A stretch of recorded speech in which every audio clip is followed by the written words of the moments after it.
Beneath the golden sun and the glossy surface of Hollywood dreams lies a stranger, wilder California, where stones sail across deserts, staircases lead to nowhere, and the state animal is extinct but still rules the flag. This isn't the California you see on postcards.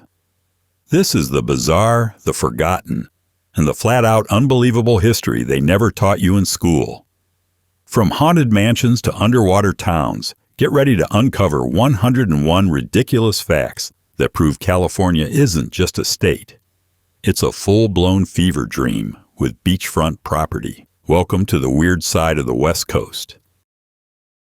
Grizzly bear on the flag. California's state flag features a proud, majestic grizzly bear. One that looks like it just finished eating a settler and is now posing for its presidential portrait. But here's the kicker. That bear wasn't just a random symbol. It was based on a real, actual bear named Monarch, who was captured in 1889 and spent the rest of his days caged in Golden Gate Park like a fuzzy living mascot. Californians loved him so much they immortalized him on their flag, turning a wild predator into state branding.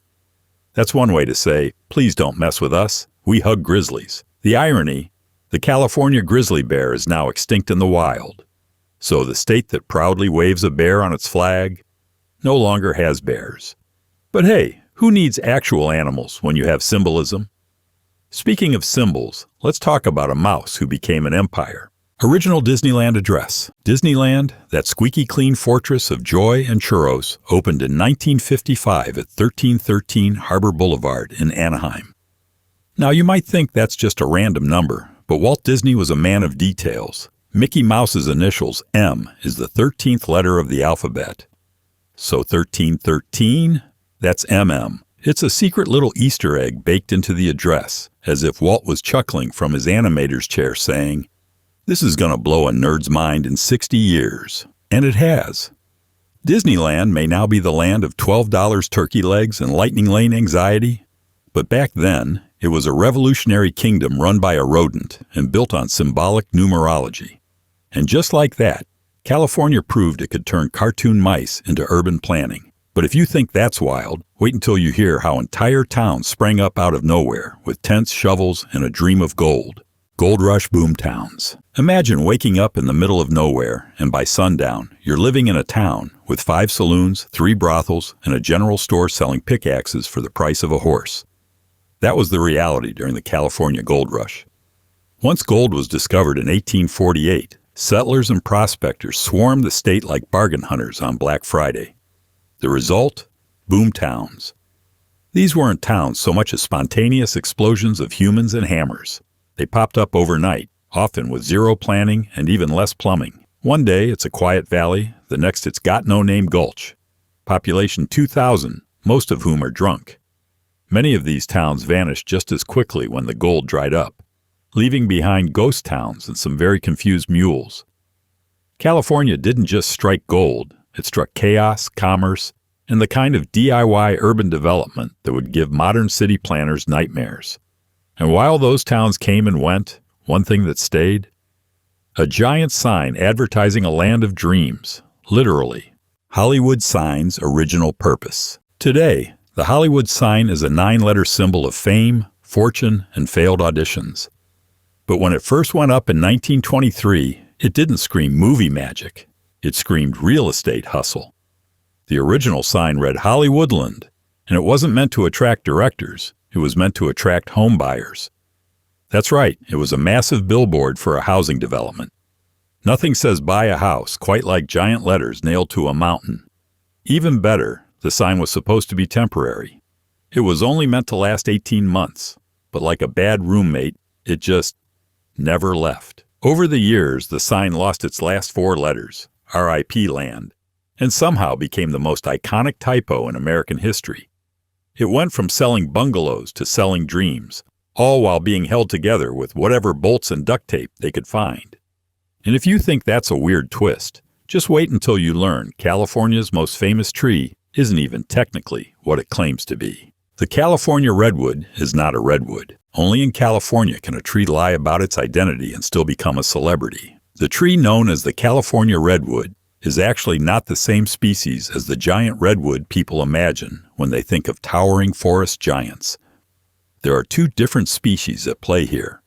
The coast redwood, Sequoia sempervirens, and the giant sequoia, Sequoiadendron giganteum. The coast redwood grows taller, the giant sequoia grows fatter, and both are locked in a silent competition to dominate every postcard rack from San Francisco to Yosemite. But here's the kicker. Neither of them are true redwoods in the botanical sense, which makes the name California redwood a marketing ploy wrapped in bark and sprinkled with moss. That's California in a nutshell, or in this case, a pine cone the size of your face. And if mislabeled trees aren't enough for you, how about a small town that declared itself the king of guacamole? Avocado capital. Fallbrook, California isn't famous for beaches or film festivals or tech billionaires and hoodies. No, Fallbrook has carved out a much creamier legacy. It calls itself the avocado capital of the world. And honestly, fair. The town produces so many avocados it could probably guac the entire state. Every year they host the Fallbrook Avocado Festival, where tens of thousands of people show up to celebrate a fruit that can turn a piece of toast into a $12 breakfast. There's guacamole contests, avocado ice cream, and probably a few people who've overdosed on healthy fats. The best part?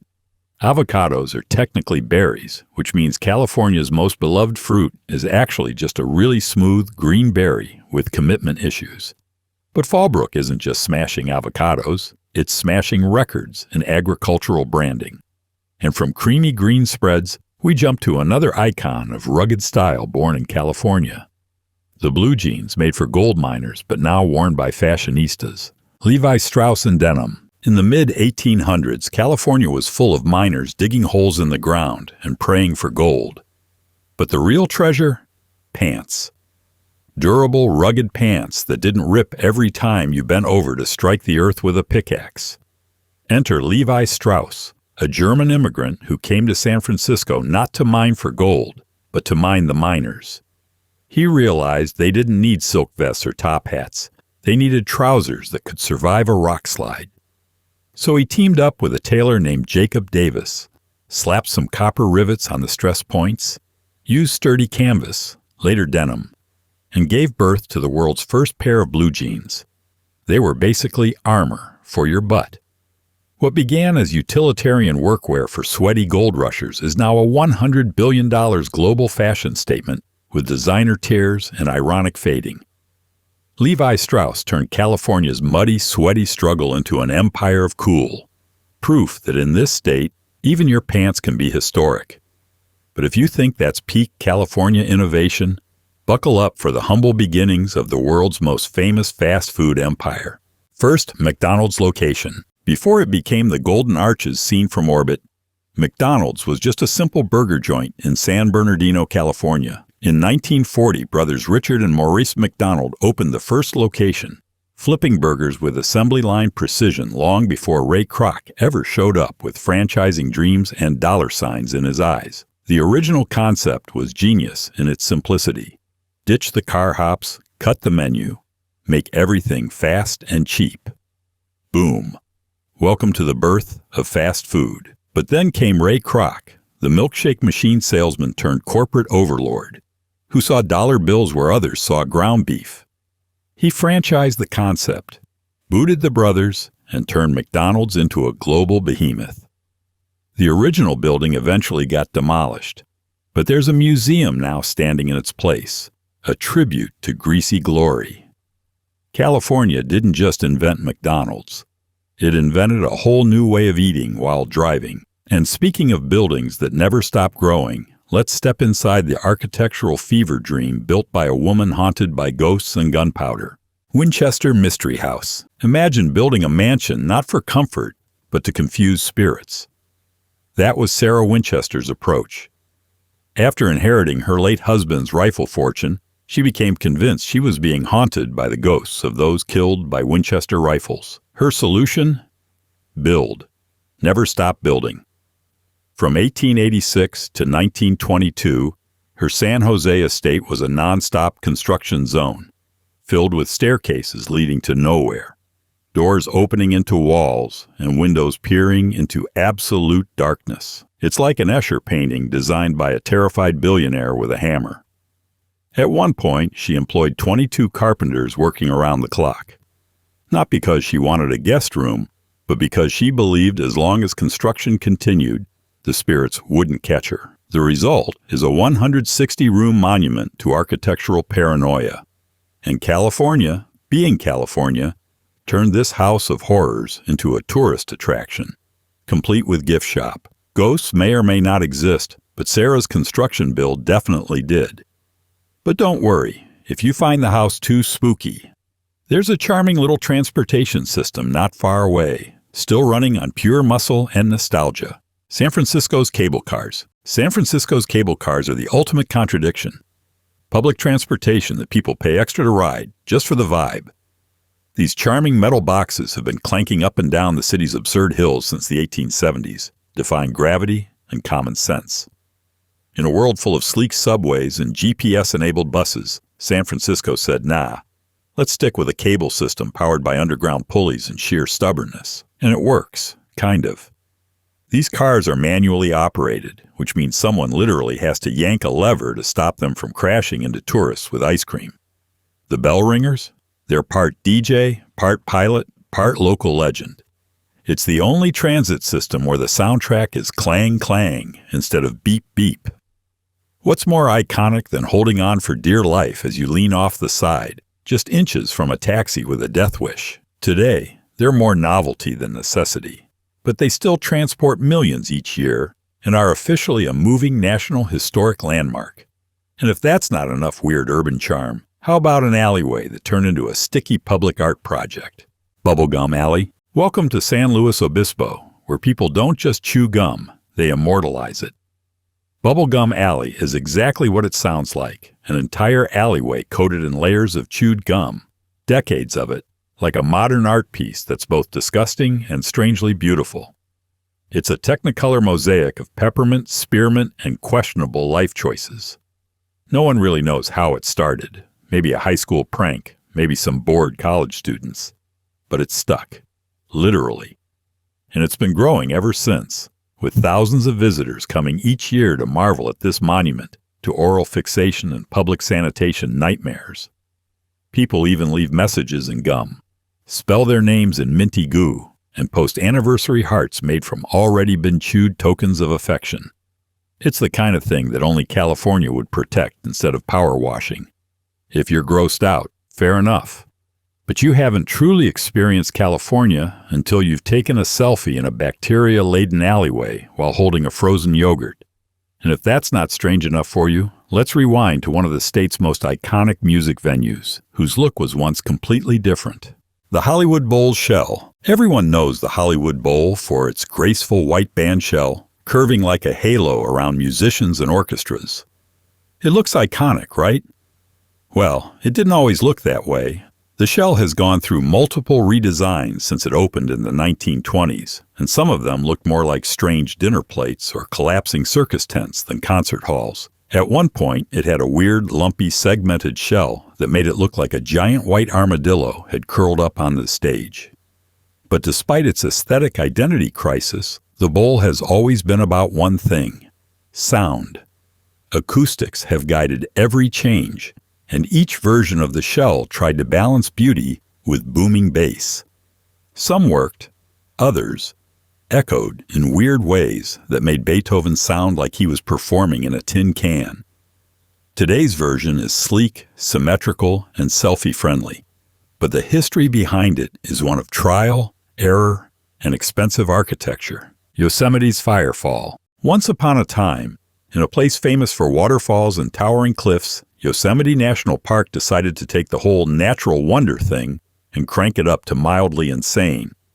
Enter the Firefall, an event where park employees would shove burning logs off Glacier Point at night, sending glowing embers cascading down like a river of lava.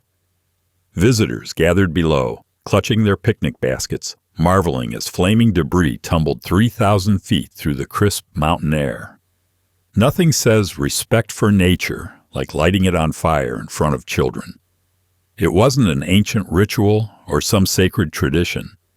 It was a tourist stunt that began in the late 1800s and somehow lasted until 1968, when the National Park Service finally realized maybe we shouldn't yeet flaming logs into the forest every night. Today, the Firefall is banned, but a modern version, using the sunset's glow on Horsetail Fall, still draws crowds. Just, minus the actual fire hazard. And if you thought flaming trees were weird, wait until you hear about rocks that take themselves for walks across the desert. Death Valley's Sailing Stones. Death Valley sounds like a place where nothing moves except heat waves and regrets. But out on the racetrack playa, something downright creepy happens. Rocks move. Big ones. Slowly, silently, leaving mysterious trails behind them, as if possessed by a lazy poltergeist. For decades, scientists, hikers, and desert weirdos were baffled. These weren't tiny pebbles. We're talking multi-pound stones sliding across flat, cracked earth with no visible force. Aliens? Magic? Vengeful spirits of bored geologists? Nope. It turns out the culprit was ice. On rare cold nights, a thin sheet of ice forms under the rocks, and when morning sun starts melting it, the wind gently nudges the rocks along the slick surface, leaving those iconic trails. But let's be honest, Mysterious Desert Ghosts was a better story. Only in California can weather patterns make you question your grip on reality. And speaking of things that sound fake but are deliciously real, let's talk about how California took pizza, added sunshine and chicken, and created a culinary movement. The original California Pizza Kitchen. In 1985, two Beverly Hills lawyers took a look at the traditional Italian pizza and thought, this needs more barbecue sauce. Thus, California Pizza Kitchen, or CPK, if you're into acronyms, was born. Their flagship creation? Barbecue chicken pizza. Heresy in Naples, pure genius in LA. Suddenly, pizza didn't need tomato sauce or mozzarella. It needed cilantro, smoked Gouda, and the kind of toppings that made New Yorkers cry. It was pizza reimagined for people who wore linen pants and drank smoothies made from roots they couldn't pronounce. CPK quickly became the go-to spot for suburban shopping mall sophistication. It wasn't just food. It was a lifestyle.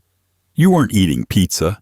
You were participating in California cuisine, which somehow involved Thai flavors, goat cheese, and salads, with names like Tricolor.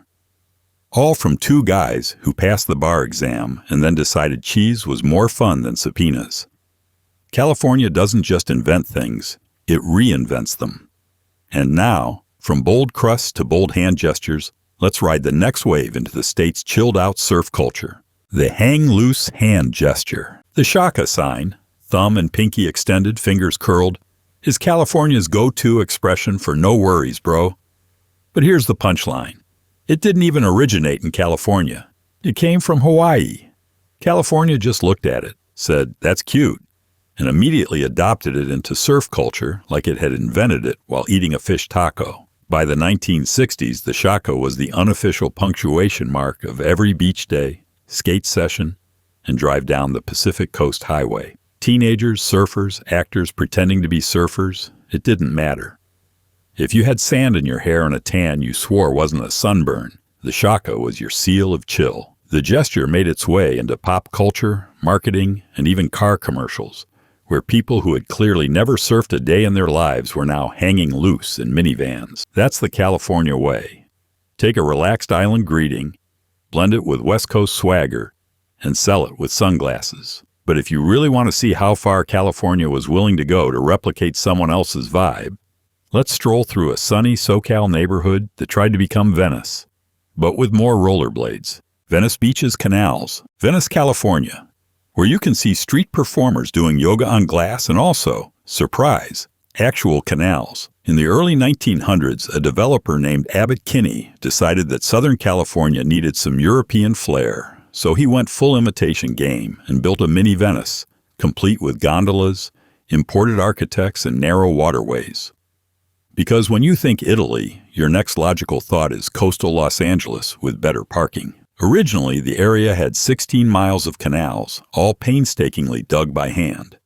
But then the automobile showed up, and as California tradition demands, canals were paved over in favor of roads because no gondola can compete with a Model T. Today, Only a small fraction of the original canals survive, nestled between pastel houses and palm trees, complete with little pedestrian bridges and confused ducks. They're charming, weird, and slightly haunted by the ghost of Kinney's European obsession. It's like Venice met Santa Monica and said, "Let's try a long-distance relationship." And while the canals brought Europe to California, a band from Hawthorne brought the sound of California to the world. The Beach Boys' California Sound. If you could bottle sunshine, ocean spray, and teenage dreams into a sound, it would be the Beach Boys. Born in the blue-collar suburb of Hawthorne, these harmonizing brothers and friends basically invented the California Sound, a sonic love letter to surfboards, convertibles, and the girls who looked good in both. But here's the fun part. Only one of them really surfed. The rest just wrote music that made you think they lived on the waves instead of in their parents' living room. Brian Wilson, the group's genius and tortured soul, turned beach anthems into lush, layered compositions that somehow made high school heartbreak feel orchestral. Surfin' USA and California Girls became California's unofficial national anthems. Meanwhile, tourists from Iowa were packing bags thinking every gas station in the state had a blonde in a bikini handing out coconuts. Their music painted a fantasy, and California embraced it. The Beach Boys didn't just sing about California. They sold the idea of it, wrapped in falsettos and Fender guitars. But while they brought celebrities into California's desert oases, the next place on our list became the ultimate place for celebrities to escape. Palm Springs Celebrity Oasis. Palm Springs, the place where Hollywood went to hide from Hollywood. Tucked in the desert and baked under year-round sun, this oasis became the unofficial off-duty capital for movie stars, musicians, and studio execs who needed a tan, a drink, and zero paparazzi. And why here, of all places? Simple. The 2-hour rule. Back in the golden age of film, contracts required actors to be within 2 hours of the studio in case of last-minute shoots. Palm Springs clocked in at just under that window, making it a legal loophole with poolside margaritas. So they came in droves, Frank Sinatra, Marilyn Monroe, Cary Grant, trading red carpets for golf courses and convertible Cadillacs. The town filled with mid-century modern homes, cocktail bars, and scandals politely buried in the sand. It was part spa, part party, part witness protection program for A-listers. And the best part? The entire vibe still lingers. Even today, if you listen closely between sips of overpriced lemonade, you can almost hear the distant echo of a Rat Pack hangover. But if you want real exclusivity, Palm Springs is a warm-up act compared to the secret dining club hidden behind Disneyland's smiling facade. Disneyland's Secret Club 33. Beneath the chirpy cotton candy surface of Disneyland, where Mickey greets toddlers and adults cry on roller coasters, lies a secret only the VIPs know, Club 33. This ultra-exclusive private club is tucked discreetly in New Orleans Square, behind an unmarked door that most visitors walk right past. Walt Disney originally created it to wine and dine corporate sponsors in style. Today, it's a place where the rich and famous, and the just plain rich, can sip cocktails away from the screaming crowds and eat in a restaurant with fine china instead of souvenir plates. Membership isn't just expensive, it's legendary. The initiation fee alone can cost tens of thousands of dollars, and there's a years-long waiting list. Even Mickey Mouse would have to wait in line. The decor? Elegant. The vibe? Secret society meets fairy tale. The menu? Shockingly good. And while the rest of the park battles for churros and pretzel bites, Club 33 members are clinking wine glasses in a world few ever see. But long before theme parks and club memberships, California's real rush started with a single glimmer of gold in a muddy river. The gold nugget found in Sutter's Mill. Before Tech Bros and Avocado Toast, California's first boom came from a chunk of metal gleaming in the water at Sutter's Mill in 1848. James W. Marshall spotted gold flakes while working on a sawmill in Coloma, and within months, all hell broke loose. Word spread faster than wildfire, thanks to newspapers, rumors, and gold-fevered daydreams. And soon, over 300,000 fortune hunters poured into the state in what became the California Gold Rush. These weren't mild-mannered tourists. They were pickaxe-wielding, river-panning gamblers ready to fight for a nugget the size of a tooth. California's population exploded overnight. Towns popped up wherever someone sneezed near a gold pan, and the economy morphed into a wild, muddy, lawless frenzy. Some struck it rich, most didn't. But everyone changed the state forever. This moment kicked off the California dream.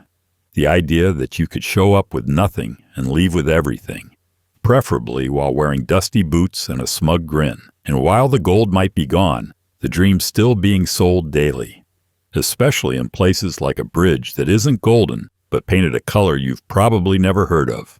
The Golden Gate Bridge's International Orange. The Golden Gate Bridge might be one of the most iconic structures in the world, but here's the twist. It's not golden, not even close. Its actual color is something called International Orange, which sounds like a cologne, but is really a bright, rusty hue that screams engineering chic. The choice wasn't about making a fashion statement, it was practical. The color stood out in San Francisco's infamous fog and complemented the surrounding hills, making it both visible and photogenic. Originally, the bridge was supposed to be gray, or even yellow and black, like a giant safety hazard. Thankfully, architect Irving Morrow had better taste and convinced the powers that be to embrace a bold splash of color, and thus a new icon was born. Not just of transportation, but of style. It's the only bridge that could double as a runway model. So the next time someone asks why it's called the Golden Gate if the bridge isn't gold, just tell them it's named after the strait it crosses. Then smugly add, also, International Orange is the new black. But if the bridge's color confuses you, wait till you learn about the millionaire who had his own zoo and left behind a herd of striped freeloaders. Hearst Castle Zebras. William Randolph Hearst wasn't just a newspaper tycoon. He was California's original over-the-top billionaire eccentric. Hearst Castle, his sprawling mansion on a San Simeon hilltop, was the kind of place Gatsby would have called a bit much. It had 165 rooms, 127 acres of gardens, multiple pools, and, because why not, a private zoo. Not a metaphorical zoo of hangers-on and wealthy guests, though it had that too, but an actual zoo with lions, bears, antelopes, and zebras. Yes, zebras. While most rich people collected wine or rare books, Hearst was busy importing safari animals. And when the zoo shut down, the zebras didn't pack their stripes and leave. They just stayed. To this day, their descendants still roam the hills near the castle, confusing tourists and probably themselves. Picture it.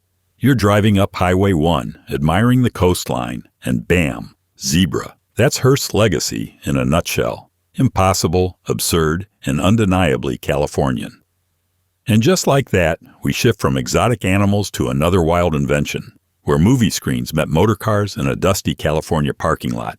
The first drive-in movie theater in California. Once upon a time, before Netflix and Bluetooth headrests, entertainment meant piling into a car, cranking the speaker box, and watching a giant screen flicker under the stars.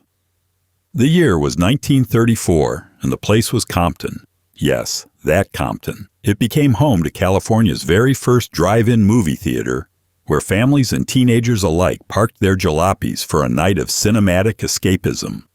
There were no plush recliners or curated snack menus. You had a bench seat, a questionable speaker hanging off your window, and maybe a soda that went flat halfway through the second reel.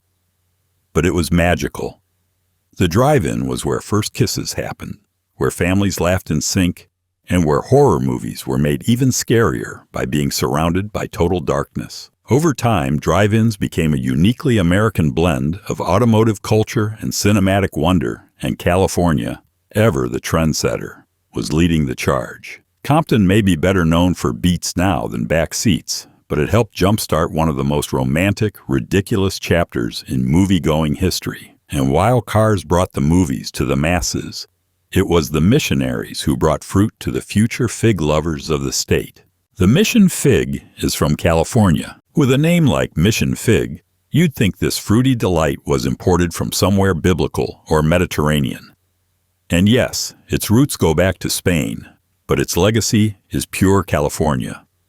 Spanish missionaries brought the fig to the region in the late 18th century, planting them in their missions like edible prayers. These weren't just religious outposts, they were also agricultural startups. The figs flourished in California's warm, sunny climate, and over time, the mission fig took on a life of its own. It became the go-to variety in the Golden State, famous for its sweet, dark skin and complex flavor. This humble fig fed generations and inspired enough fig jam recipes to drown a Trader Joe's aisle. Today, despite its understated reputation, the mission fig is one of California's most historically important crops, a fruit born of colonization, nurtured by sun, and rebranded as artisan. So next time you bite into a sticky, delicious fig bar, just remember, you're chewing on a bite of California history, cloaked in religious guilt and sweetness. And from one origin story to another, let's head to a humble barn where the future of entertainment first rolled film. Hollywood's first film studio. Long before Hollywood became the land of Botox, big budgets, and broken dreams, it was just a sleepy little neighborhood with orange groves and a whole lot of sunlight. In 1911, that all changed when the Nestor Motion Picture Company set up shop and built the very first permanent film studio in Hollywood. It was small, basic, and had fewer egos per square foot than modern sets, but it marked the beginning of a global empire. Nestor wasn't producing blockbusters. They made silent shorts, often cranked out at lightning speed to meet demand. But the moment they rolled that first reel, history was in motion, literally. The success of Nestor triggered a cinematic gold rush. Other studios swarmed in, drawn by the endless sunshine, cheap land, and relaxed attitude toward copyright infringement. Hollywood transformed almost overnight from farmland to filmland. And the rest, as they say, is sequel after sequel. So while you may never have heard of Nestor Studios, they planted the seed. And in California, even seeds grow into 10-figure franchises. Speaking of turning the ordinary into the extraordinary, next up is a musical instrument powered by the ocean itself, the wave organ in San Francisco. Imagine a musical instrument built by Poseidon on his lunch break. That's essentially the wave organ, a bizarre and beautiful acoustic sculpture located on a jetty in San Francisco's Marina District. Constructed in 1986 using reclaimed cemetery stone, because apparently it wasn't weird enough already, the wave organ amplifies the sound of the ocean through a series of pipes embedded into the rocks. When the tide moves in and out, it creates eerie, echoing gurgles, whooshes, and burps that sound like a whale playing jazz. Visitors sit on stone benches, listening to the sea compose a score of watery nonsense that somehow feels profound. It's part art, part science experiment, and part prank from the city's avant-garde side. No strings, no buttons, no electricity, just waves and gravity doing their thing. And it somehow works. It's the kind of place where a philosopher, a stoner, and a third-grade field trip can all find meaning. In true California fashion, the ocean makes music, and someone decided that was worth preserving. But not everything in California's natural world is alive and singing. Some state symbols are ghosts, like the beast on the flag that no longer walks the earth. The state animal is extinct. California's state animal, proudly emblazoned on its flag, is the mighty California grizzly bear. Strong, fearless, iconic, also extinct. That's right. California chose a mascot that no longer exists in its own wilds. The last known sighting of the California grizzly in the state was in 1922, and since then the bear has survived only in artwork, folklore, and plushy form. It's like if New York picked unicorns as their state mammal. Aspirational, but not exactly accurate. These massive beasts once roamed from the mountains to the coast, intimidating settlers and swiping salmon like furry tanks. But as humans poured into the state, grizzlies were hunted to oblivion in just a few decades. The irony? The bear was officially adopted as the state symbol after it vanished. That's California for you. Build a statue to what you just bulldozed. Still, Monarch, the real bear that inspired the flag, lives on in taxidermied glory in a museum. And though his kind no longer wanders the wild, his legacy lumbers on every time someone raises the state flag. But from vanished bears to riveters of legend, California doesn't just memorialize animals, it turns everyday heroes into icons. Rosie the Riveter National Historical Park. In Richmond, California, there's a national park without a single tree or scenic overlook, and yet it might be one of the most powerful sites in the state. The Rosie the Riveter World War II Homefront National Historical Park honors the legions of women who rolled up their sleeves, tied up their hair, and got to work during World War II, many for the first time outside the home. These weren't pin-up mascots. They were welders, builders, and engineers, producing ships, tanks, and planes at a breakneck pace. Richmond became one of the largest wartime shipbuilding centers in the country, cranking out Liberty ships faster than you could say swing shift. At the heart of it all was Rosie, the fictional face of a very real revolution in gender roles. California gave her a permanent home here, complete with a museum, monuments, and a lot of elbow grease. It's the kind of history that doesn't just belong in textbooks, it clangs, drills, and marches. And right nearby, up in the hills of Los Angeles, another symbol of California progress shines, one that gazes at the stars while being ready for the big one. The Griffith Observatory's planetarium. Sitting high atop Mount Hollywood like some kind of celestial temple, the Griffith Observatory doesn't just offer sweeping views of Los Angeles, it offers a portal to the stars. And inside it beats the glowing heart of wonder, the Samuel Ossian Planetarium.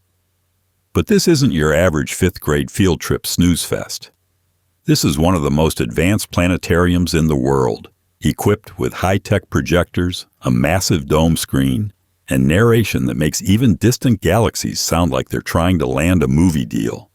From black holes to lunar eclipses, the shows here blend science, storytelling, and just a little bit of California-style flair.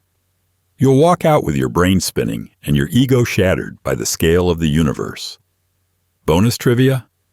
The observatory has also starred in more movies than most struggling actors in LA. But while it's obsessed with distant planets, it's also very much grounded, literally. Built with seismic isolation systems, the entire facility is designed to survive earthquakes while explaining the birth of stars. And while it peers into the heavens, our next entry was born from an accidental deluge that gave California a sea in the middle of a desert. The Sultan Sea was an accident. California's largest lake wasn't part of a master plan. It was the result of an oops so massive, it created its own ecosystem. In 1905, engineers were trying to divert water from the Colorado River to irrigate California's desert farmland. Great idea in theory. In practice, they underestimated the power of the river, and it broke through their makeshift canals like an angry god with a shovel. For nearly 2 years, water surged into the Sultan Sink, a dry basin in the Imperial Valley. By the time they patched the leak, a 350-square-mile lake had formed. Voila!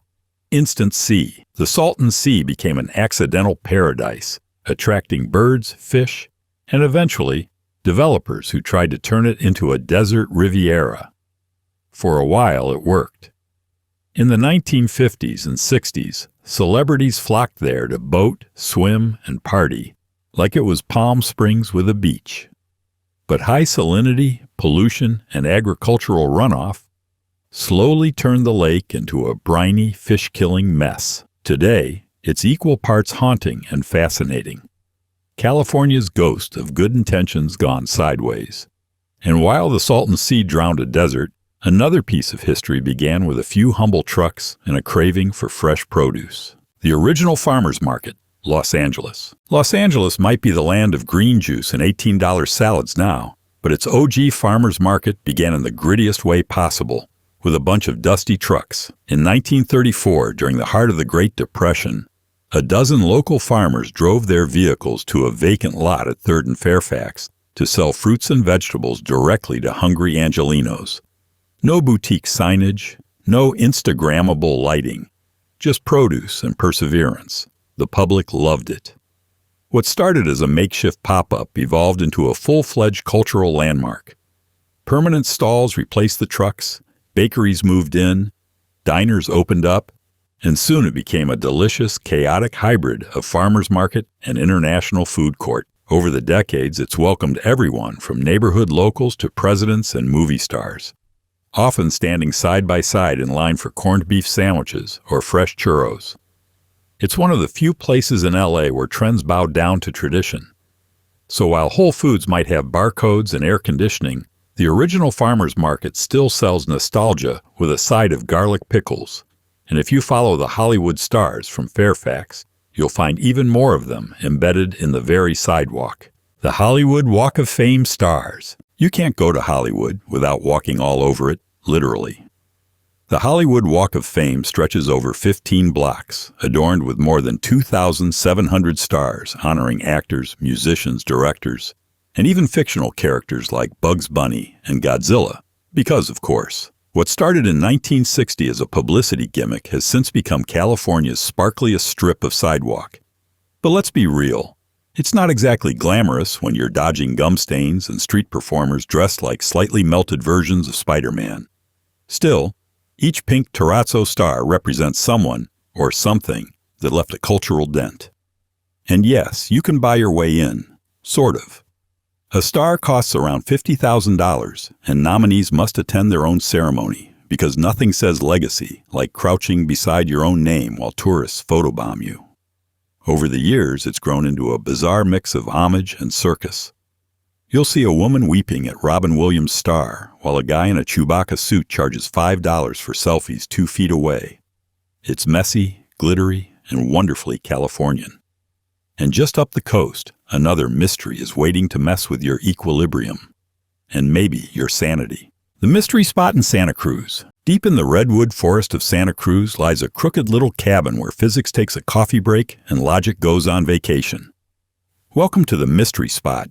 A gravitational anomaly, or at least that's what the signs say. Balls roll uphill, people appear to shrink or grow depending on where they stand, and tourists leave questioning whether Einstein was just overthinking things. Discovered, read, invented.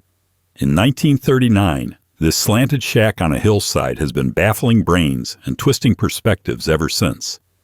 And yes, it's all optical illusions and clever carpentry. But that hasn't stopped generations from handing over cash to feel gloriously confused. Even scientists have visited, hoping to debunk the madness, only to end up scratching their heads and maybe buying a bumper sticker. The place leans, the walls curve, and your sense of balance files a complaint with HR. It's cheesy, touristy, and absolutely brilliant. Because only in California would a tilted cabin in the woods become a historic landmark. And while some people leave the mystery spot dizzy, others leave full, especially if they've just bitten into a very non-Japanese California creation. The California roll was invented in California. Let's be honest, the California roll is to sushi what a tofu hot dog is to barbecue. Familiar in shape, but clearly a local remix. Invented in Los Angeles in the late 1960s or early 70s, depending on which sushi chef you ask, the California roll took traditional Japanese sushi and made it palatable for Americans who were terrified of raw fish and seaweed. Out went the raw tuna. In came imitation crab. Seaweed? Hide it on the inside. Add avocado, because this is California. And boom! Culinary fusion was born. The roll's popularity exploded, becoming the gateway sushi for millions. It paved the way for the spicy tuna, the dragon roll, and eventually entire sushi menus that would give a Tokyo chef an existential crisis. It's the edible embodiment of California's philosophy. Take a foreign concept, localize it, wrap it in something comforting, and call it yours. Critics scoffed, purists wept, but customers lined up. And whether it's authentic or not, the California roll did exactly what this state loves to do: redefine the rules. And speaking of firsts and redefining, let's head north to a museum that's been classing up the West Coast longer than people realize. The Crocker Art Museum is California's oldest. Long before LA galleries started charging you $35 to walk through a room full of floating umbrellas, the Crocker Art Museum in Sacramento was quietly building its legacy as the oldest art museum west of the Mississippi. Opened in 1885, it started as the private collection of Edwin B. Crocker, a judge and railroad magnate who figured, Why just build trains when you can also buy culture? So he packed his mansion with European paintings, decorative arts, and just enough prestige to impress 19th-century dinner guests. Eventually, he donated the collection to the public, and California's first official art museum was born. The building itself is a glorious mashup of Victorian grandeur and modern sleekness, thanks to a contemporary expansion that made it feel less like Downton Abbey and more like MoMA with palm trees. The Crocker isn't just a museum. It's a time capsule of California's early cultural ambitions. While everyone was chasing gold and building railroads, Crocker was busy framing oil paintings and buying sculpture busts. Because nothing says civilized society like importing art while everyone else is still mining the dirt. And speaking of nature worth preserving, the next spot is a living, squawking miracle for California's feathered residents. The Chica Ecological Reserve is a wetland gem, tucked between the suburban sprawl of Huntington Beach and the roar of Pacific Coast Highway, lies one of California's most unexpected survival stories, the Chica Ecological Reserve. It's a 400-acre coastal wetland that feels like a miracle every time you walk through it.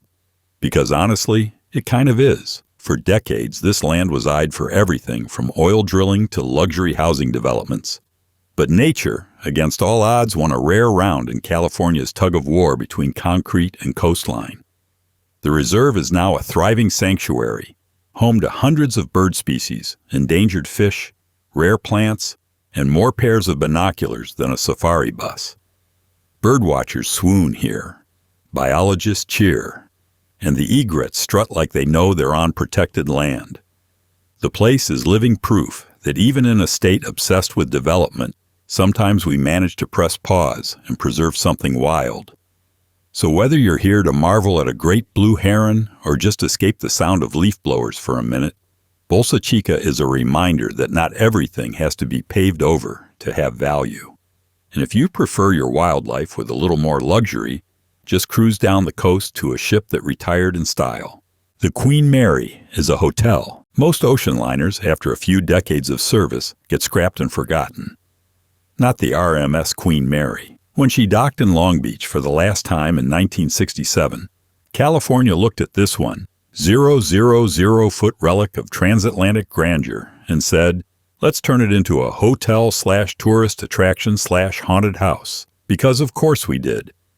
Once a symbol of elegance and speed, carrying everyone from Winston Churchill to Clark Gable, the Queen Mary now spends her retirement as a floating hotel with Wi-Fi, brunch, and possibly ghosts. Seriously, the ship has a reputation for being haunted, with visitors claiming to hear disembodied footsteps, whispers, and one famously angry little girl in the pool area. But supernatural vibes aside, staying aboard is like time traveling to a glitzier era of travel, when your luggage required porters and your dinner had a dress code. The rooms still feature Art Deco details, narrow hallways, and that gentle rocking reminder that yes, you're on a boat. Sort of. So whether you're in it for the history, the paranormal, or just the ocean view that never left port, the Queen Mary is classic California. Dramatic, nostalgic, and always ready for a photo op. Speaking of dramatic, how about entering a Chinatown through a literal dragon? The Chinatown Gate in San Francisco. If there were a prize for most theatrical neighborhood entrance, San Francisco's Chinatown would win hands down, thanks to its majestic Dragon Gate. Installed in 1969 as a gift from Taiwan, the gate stands as both a cultural landmark and a very polite reminder that this isn't your average shopping district. Built in traditional Chinese style, it's flanked by stone lions, topped with green tiles, and inscribed with the characters for all under heaven is for the good of the people, which is a classier way of saying, please behave yourself while buying souvenir chopsticks. Walk through it, and you're instantly immersed in a world of lanterns, herbal shops, dumpling steam, and more hanging ducks than a cartoon villain's lair.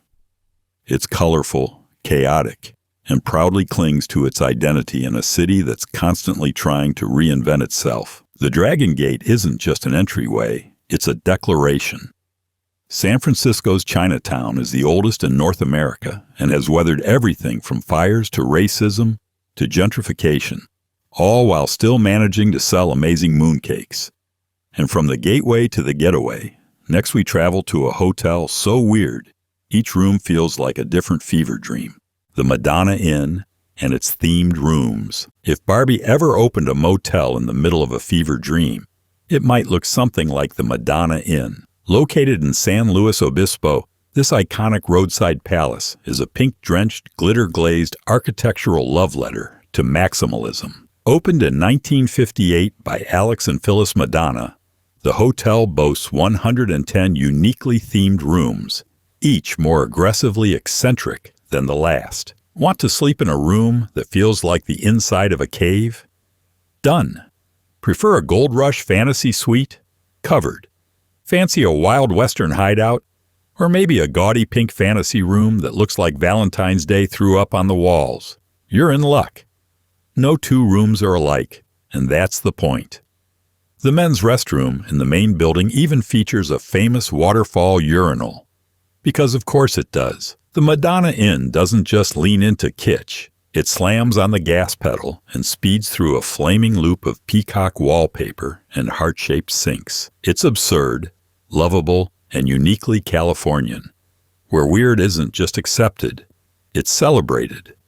And if you think that's wild, wait until you visit a lake with a ghost town hidden beneath the waterline. The Whiskeytown National Recreation Area has a sunken town. Beneath the sparkling waters of Whiskeytown Lake lies something eerily poetic, a drowned gold rush town called Whiskeytown.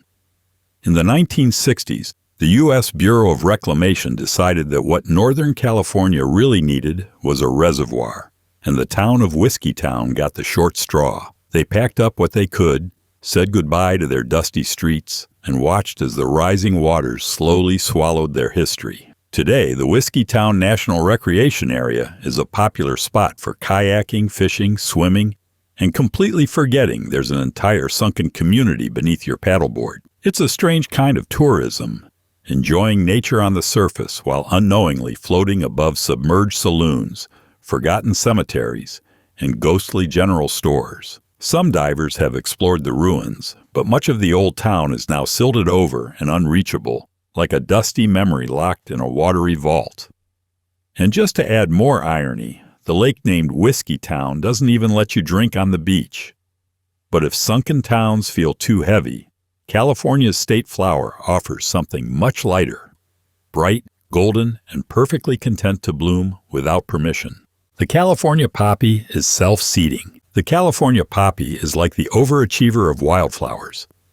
Not only is it the official state flower, bright, golden, and photogenic, but it's also fiercely independent. You don't have to water it, coax it, or even pretend to care.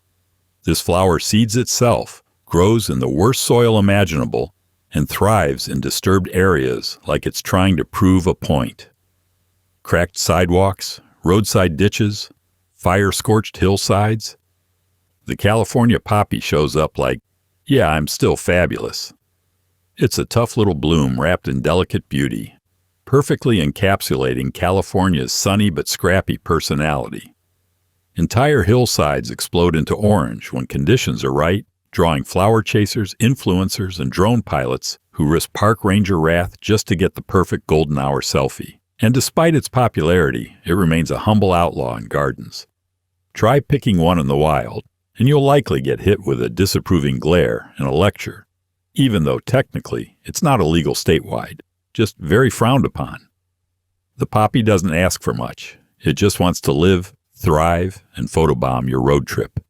And while it flourishes on land, a nearby art fortress was designed to withstand disasters that come from below. The Getty Center was built to withstand earthquakes. Perched high above Los Angeles like a marble spaceship of culture, the Getty Center isn't just an art museum, it's a fortress of aesthetics. Designed by architect Richard Meyer and opened in 1997, this sprawling complex houses priceless art, sweeping gardens, and probably the most intimidating parking garage you'll ever drive through. But here's the real twist. It was built to take a punch from Mother Nature herself. California, being the tectonic drama queen it is, sits atop a web of fault lines, so the Getty Center was equipped with state-of-the-art seismic isolation systems. Think giant shock absorbers hidden under the buildings that let them sway gently during a quake, like a ballerina balancing Monet. The entire center sits on rollers and bearings designed to absorb seismic energy, meaning your Van Gogh isn't going to fall off the wall when the ground throws a tantrum. Art lovers can admire ancient sculptures while feeling smugly safe during a 5.8 tremor. So whether you're in it for the Rembrandts, the skyline views, or just a smug moment of disaster preparedness, the Getty is proof that in California, even beauty comes reinforced. But if you're more into artistic vandalism than protected masterpieces, let's look at what's happened to Hollywood's most famous Hillside Letters. The Hollywood sign has been vandalized. The Hollywood sign, those 9 giant letters perched above Los Angeles like a silent scream of ambition, has endured more than just smog and earthquakes. It's also been the subject of a decades-long prank war. Originally built in 1923 as Hollywoodland to promote a housing development, the sign was only supposed to last 18 months. But the city said, "Nah, let's keep it," and promptly watched it fall into disrepair, rebranding itself as a rotting landmark until it was finally restored in the late 1970s. Since then, the sign has been lovingly maintained and repeatedly vandalized. Creative pranksters have transformed it into Hollyweed, Holywood, and even hillbillies, depending on the political mood, the availability of bedsheets, and the courage of midnight climbers. Each alteration sparks a media frenzy and some light-hearted outrage before the city scrambles to fix it. And still, the sign endures. It's a symbol of fame, failure, dreams, and the occasional felony trespassing charge. Because in Hollywood, if you can't get your name in lights, you can always climb a hill and change the letters. But while the sign tells California's story in bold white typeface, the state's most famous zoo began with a doctor and a couple of very loud lions. The San Diego Zoo was founded by a doctor. If you're wondering what happens when a doctor goes to the fair, sees a bunch of caged animals and says, "We can do better," welcome to the birth of the San Diego Zoo. In 1916, Dr. Harry Wedgeforth heard a lion roaring at the Panama, California Exposition and had what can only be described as a light bulb meets roar moment. Within days, he decided San Diego needed a proper zoo. Not a sad collection of cages, but an open-air, forward-thinking animal paradise. Armed with ambition and zero zoological experience, he rallied support, collected exotic animals, and began building one of the world's most respected zoos. Today, the San Diego Zoo is a global leader in animal care and conservation, with lush, naturalistic enclosures that probably make some human apartments look inadequate. It's not just a zoo, it's a destination. The place houses thousands of species, many endangered, and has helped redefine how the world treats animals in captivity. And yes, the animals probably still roar at inopportune times, just as they did over a century ago. But what started with one doctor's curiosity became a city's pride, and proof that in California, even a trip to the fair can change the world. Ready for more towering weirdness? Let's meet the man who built a cathedral out of trash. The Watts Towers are an outsider art masterpiece. In South Los Angeles, towering above the rooftops of Watts, stands a monument to obsession, determination, and a whole lot of broken tile. The Watts Towers were built single-handedly by Simon Rodia, an Italian immigrant with no formal training, no blueprints, and apparently no fear of gravity.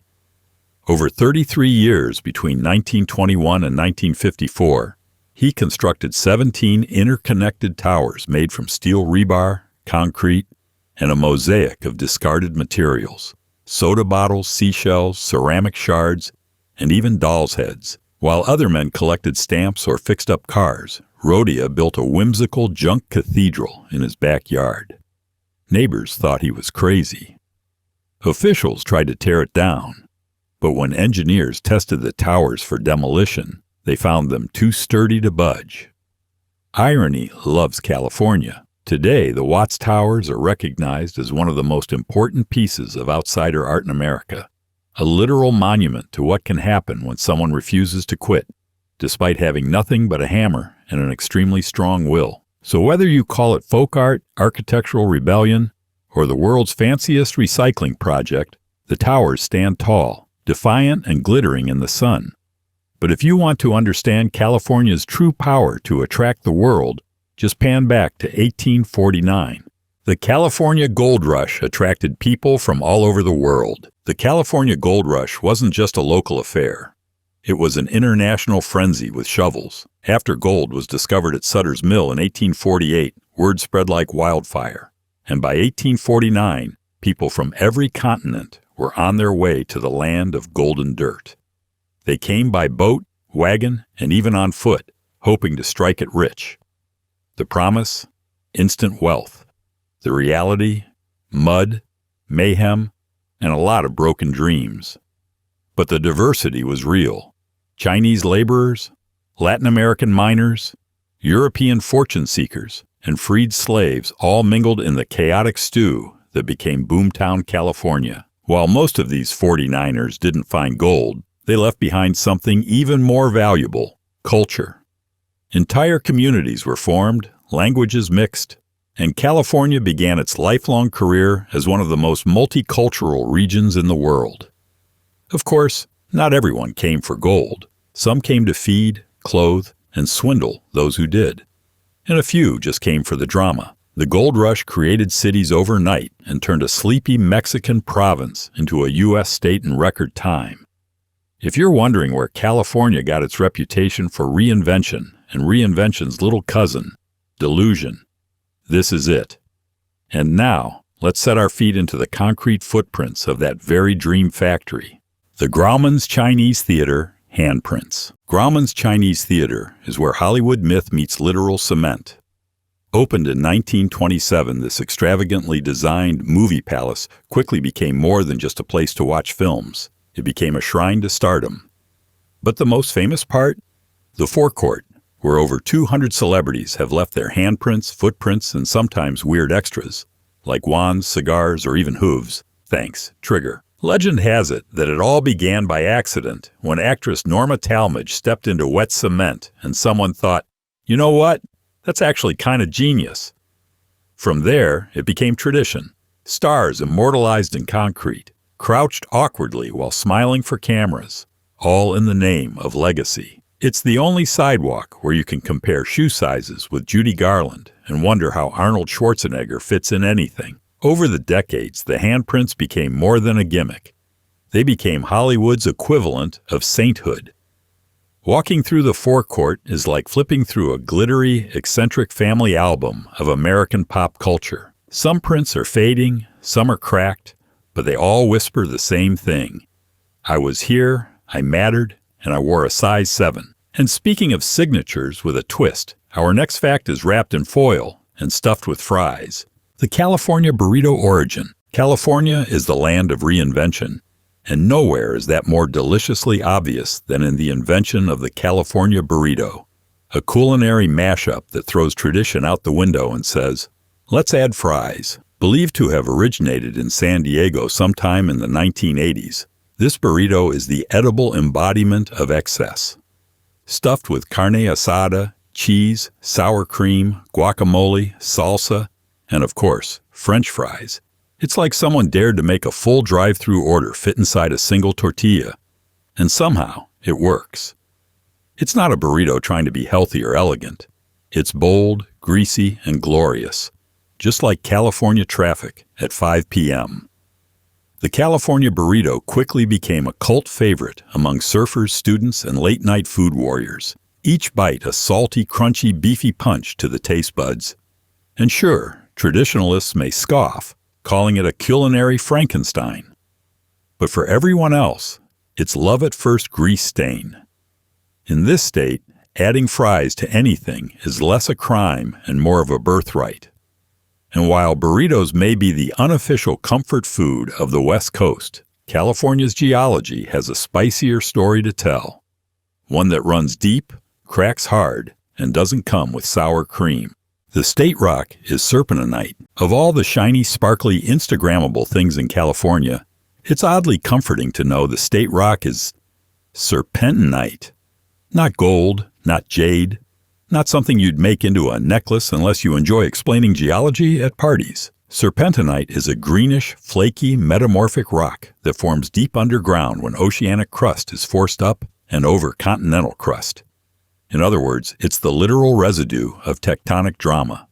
It's often found near fault lines, like the infamous San Andreas Fault, making it the rock that says, yes, this area does shift violently without warning. Thanks for asking. In 1965, California declared it the official state rock, likely as a nod to the state's complex geology, and possibly because serpentinite just sounds cool. Of course, controversy followed, because in California, even rocks get political. Some critics claimed it could contain asbestos and tried to strip it of its title, but the state said, nope, it stays. And so, the slithery-sounding stone remains a symbol of California's rugged, ever-moving foundation. From here, let's float up into something lighter. Foggy, mysterious, and weirdly beloved enough to have its own first name. The San Francisco fog has a name. Most cities try to escape fog.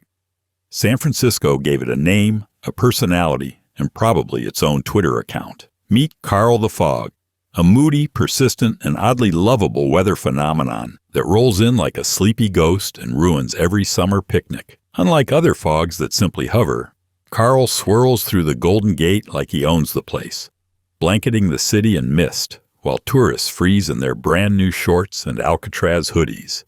No one's quite sure who first named it Carl, but the nickname stuck.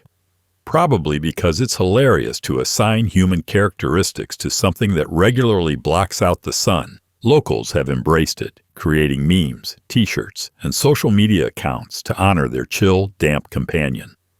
Carl is more than weather. He's a personality, a plot twist, the main character in every July barbecue disaster.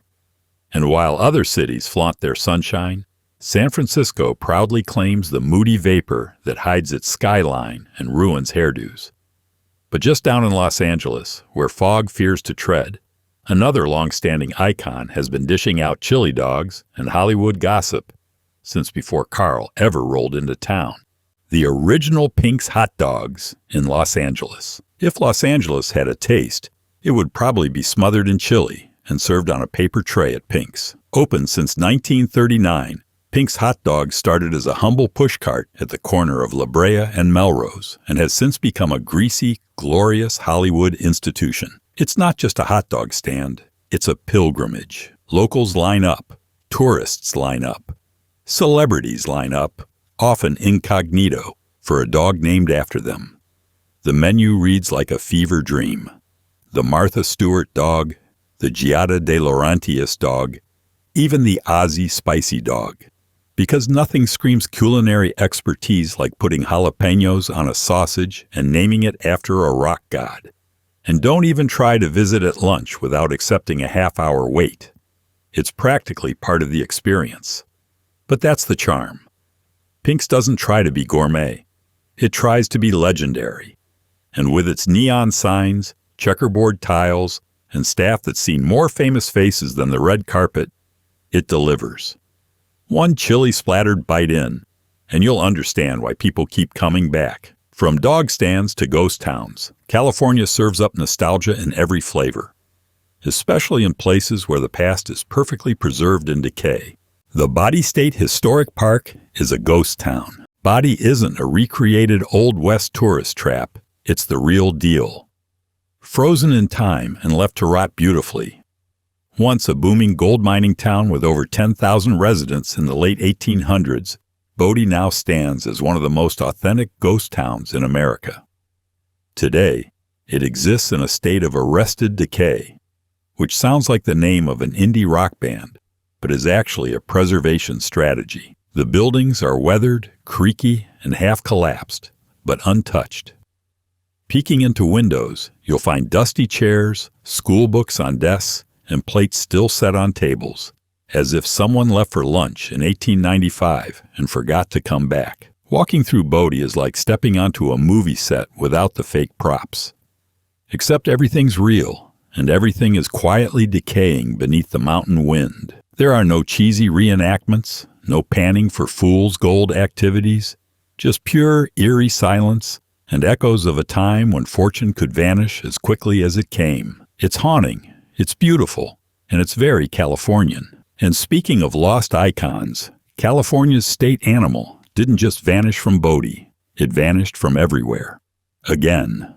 For real this time. The California grizzly bear was a symbol of strength. Before it became a flag icon, before it became extinct, and long before it became a plush toy in gift shops, the California grizzly bear was the living embodiment of strength and terror. These bears were huge. Like, could flip over your wagon for fun, huge. They roamed from the forest to the coast, unbothered, unmatched, and uninterested in your human schedule. To early settlers, the grizzly was both awe-inspiring and a nightmare in fur, which makes it all the more ironic that California adopted this apex predator as its state symbol, just in time for it to disappear. Systematic hunting wiped them out by the 1920s, and despite all the bear flags, bear murals, and bear statues, there hasn't been a confirmed sighting of a California grizzly in the wild in over a century. We memorialized it as a symbol of independence, resilience, and might, right after driving it into extinction. Classic California. We love the idea of wildness, as long as it doesn't wander too close to the suburbs. But for those craving something a little more fun than extinction and ghosts, how about a beachside roller coaster and a carnival that's older than most theme parks? The Santa Cruz Beach Boardwalk is the oldest amusement park. Before Disneyland sold dreams and Universal sold explosions, the Santa Cruz Beach Boardwalk was selling simple thrills like cotton candy, rickety wooden roller coasters, and saltwater taffy with mysterious textures. Established in 1907, this seaside amusement park is the oldest surviving one in California and still packs in visitors the old-fashioned way, with laughter, loud music, and the occasional stomach-turning spin ride. Its crown jewel is the Giant Dipper, a wooden roller coaster that's been rattling spines and fraying nerves since 1924. If the sound of creaking timber and joyful screams doesn't give you a nostalgic rush, check your pulse. The boardwalk thrives not by being the biggest or flashiest, but by leaning into its quirky charm. There's something eternally Californian about playing arcade games while seagulls eye your corn dog like trained pickpockets. Generations of families have taken the same photos in front of the same rides, all while the Pacific sparkles in the background. It's vintage fun that somehow never goes out of style. And just down the coast, another attraction offers thrills of a more waxy kind, where you can stare into the eyes of celebrity clones and wonder why some look like they've had a very rough decade. The Hollywood Wax Museum is the longest running. The Hollywood Wax Museum has been around since 1965, which, in wax years, is practically Jurassic. Located on Hollywood Boulevard, it's the longest-running wax museum in the United States, and probably the only place where Elvis, Michael Jackson, and Spider-Man stand awkwardly shoulder to shoulder in near lifelike silence. The museum is a strange, glistening blend of tribute and uncanny valley horror. Some figures are so real, they make you do a double take. Others, well, let's just say they look like they were sculpted during a 4 a.m. caffeine crash. But that's part of the charm. This place isn't Madame Tussauds. It's scrappier, weirder, and proudly kitschy. For decades, it's offered fans a chance to pose with waxy legends, pretend to tango with Marilyn Monroe, or whisper secrets to a frozen Keanu Reeves. And while the figures are technically silent, the building practically hums with generations of laughter, confusion, and wait. Is that supposed to be Beyoncé questions? The museum doesn't aim for perfection. It aims for immortality in paraffin form.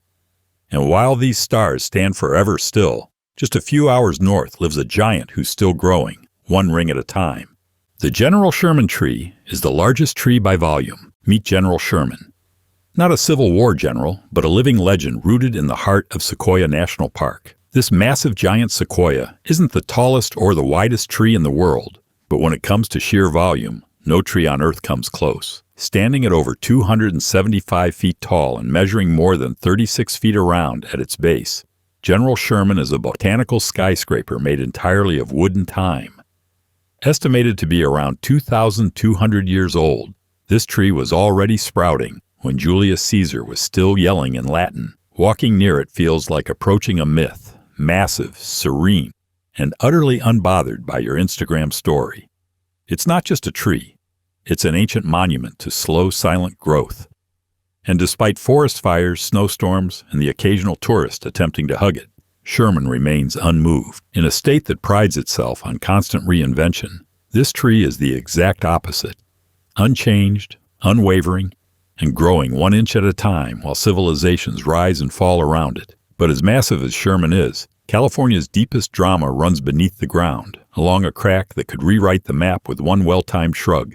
The San Andreas Fault is a major geologic feature. California isn't just sitting on the edge of innovation, it's literally sitting on the edge of itself.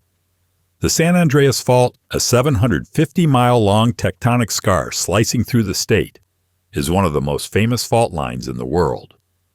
It marks the boundary between the Pacific and North American plates, and it's not just a neat line on a map. It's a deep, powerful reminder that the ground under California's feet has commitment issues. This is the fault responsible for massive earthquakes, like the infamous 1906 San Francisco quake that turned the city into a fire-ravaged memory. And it's still active, slowly grinding along year after year, inching Los Angeles closer to San Francisco in the world's most awkward long-distance relationship. Scientists say the big one isn't a matter of if, but when, which doesn't stop Californians from building skyscrapers, parking Starbucks on top of it, and charging $4,000 a month for rent. The San Andreas is a reminder that all this sunshine and glamour is built on a very shaky foundation, literally. And speaking of foundations that make no sense, how about a house built with staircases to nowhere and doors that open into solid walls? The Winchester Mystery House has a staircase to nowhere. The Winchester Mystery House is the architectural equivalent of a panic attack with a hammer. Located in San Jose, this sprawling Victorian mansion was built, and never stopped being built, by Sarah Winchester, widow of rifle tycoon William Winchester. Racked with grief and convinced she was haunted by the ghosts of those killed by her husband's invention, Sarah did what anyone might do with a fortune and an existential crisis. She built. For 38 years straight, with no master plan. The result is a house with over 160 rooms, endless hallways, and enough twists and turns to give a ghost vertigo. There's a staircase that leads directly into the ceiling, a door that opens into a 2-story drop, windows on the floor, chimneys that go nowhere. It's like Dr. Seuss teamed up with Edgar Allan Poe to design a mansion. The logic? Confuse the spirits. If they couldn't find her, they couldn't haunt her. It didn't exactly work, but she did manage to create one of California's strangest tourist attractions. People visit in droves to wander its maze-like halls, marvel at the nonsense architecture, and possibly hear a whisper from the beyond. But before Sarah built her psychic labyrinth, someone else dug up a whole other kind of gold. The first successful gold mine was in Placerita Canyon. Everyone knows about Sutter's Mill, but few realize California's first successful gold mine was operating quietly years earlier in Placerita Canyon, just outside of modern-day Santa Clarita. In 1842, 6 years before the gold rush became headline news, a man named Francisco Lopez reportedly found gold while napping under an oak tree and dreaming of golden barley. Yes, it's possibly the most California origin story imaginable. Take a nap, have a vision, wake up rich. The discovery kicked off a small mining boom among local Mexican settlers and native Californians who started collecting gold from nearby streams and hillsides. But without the frenzy of mass communication and no one yelling Eureka on national papers, the Placerita find remained a regional secret. It wasn't until Sutter's Mill exploded onto the scene that everyone started heading west. Still, Placerita Canyon holds the distinction of being California's first gold discovery that actually resulted in people successfully mining and finding wealth on a much more modest, less chaotic scale. Today, it's a peaceful park with trails and monuments, a quiet reminder that not all of California's fortunes began with a bang. But if you're looking for hands-on inspiration, our next stop turns science itself into a playground of curiosity. The Exploratorium in San Francisco is a hands-on museum. Forget the dusty do-not-touch signs of traditional museums. The Exploratorium in San Francisco practically begs you to poke, spin, twist, bounce, and generally mess with everything in sight. Founded in 1969 by physicist Frank Oppenheimer, yes, the brother of that Oppenheimer, this museum was a radical idea from day one. Make science fun, weird, and completely interactive. Nestled on Pier 15, it's more than a museum. It's a sensory playground for both children and adults pretending they're supervising children. Inside, you'll find exhibits that teach you about light, sound, motion, electricity, perception, and biology. Not through textbooks, but through hands-on chaos. You can freeze your shadow, walk through fog, whisper across long tubes, and watch your own heartbeat in glowing LED lights. There's even a toilet that doubles as a drinking fountain, because of course there is. The Exploratorium turns everyday phenomena into magic tricks that make you feel smarter just by touching stuff. It's part mad science lab, part art installation, and fully committed to the idea that learning is best done with your sleeves rolled up.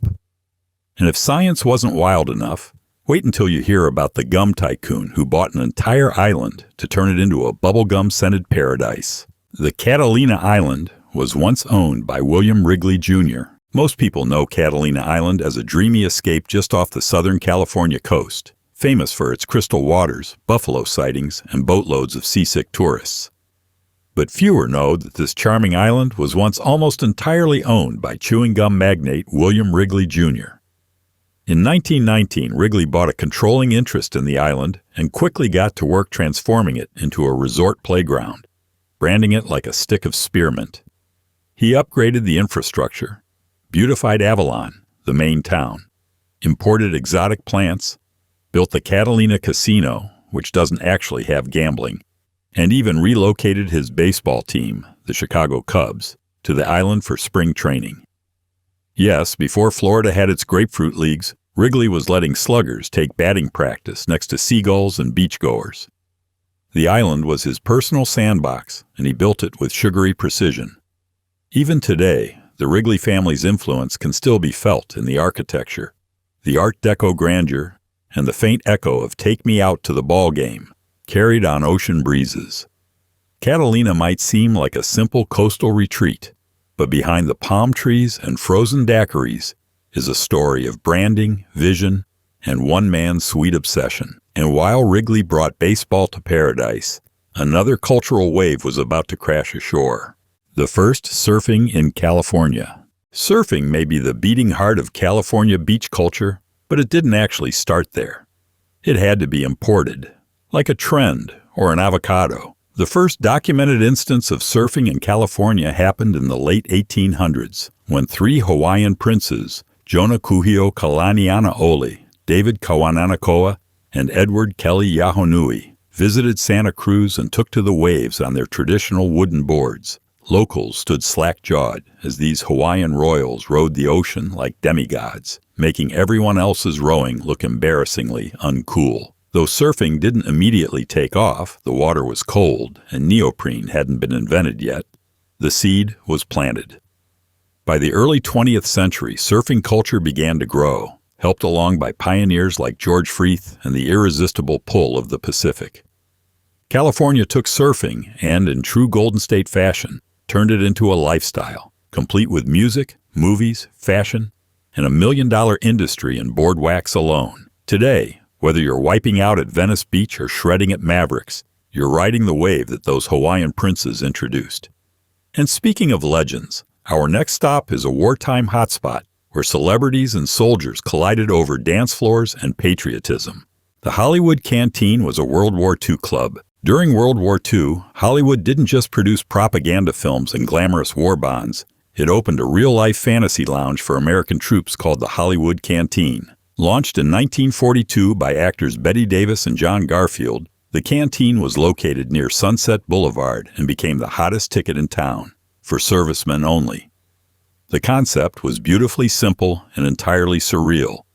If you were in uniform, you got in free. And once inside, you could dance with Rita Hayworth, sip soda poured by Humphrey Bogart, or catch a performance by Frank Sinatra between your mashed potatoes and morale boost. Celebrities didn't just show up. They worked the floor, served meals, cleaned tables, and chatted like they weren't the most famous people on the planet.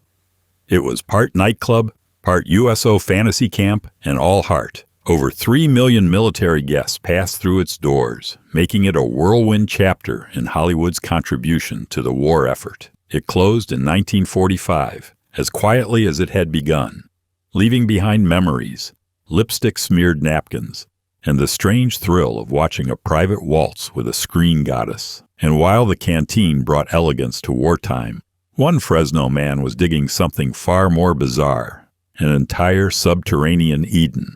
The Forestier Underground Gardens are a subterranean oasis. If you think your home project took a long time, wait until you hear about Baldassare Forestier. This Sicilian immigrant moved to Fresno in the early 1900s and instead of building a house on land, decided to dig one under it. For over 40 years, with nothing but hand tools, raw determination, and a possibly excessive relationship with citrus, he carved out a sprawling underground compound that defied logic and reason. The Forestier Underground Gardens span over 10 acres of tunnels, rooms, patios, and planter beds, all dug into the unforgiving hardpan soil of California's Central Valley. Why? Partly to escape the brutal heat, partly because he could. The underground space maintains a cooler temperature year-round, and Forestier engineered skylights, drainage systems, and even underground orchards. Yes, he grew fruit trees beneath the earth, their roots deep in the dark, while the leaves poked out into the sun. Today, his creation stands as a strange and beautiful monument to human stubbornness, creativity, and sweaty Italian ingenuity. Visitors wander through like ants in a sunken orchard labyrinth.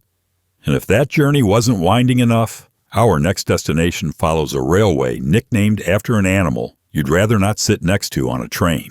The Skunk Train in Mendocino County. All aboard the Skunk Train, named not for its clientele, but for the pungent combination of gas and oil fumes it once belched across the redwood-covered hills of Northern California. Originally built in the 1880s as a logging railroad, this line once hauled redwood timber from deep forests to coastal mills. But in the 1920s, it introduced gasoline-powered motor cars whose stench preceded their arrival by miles.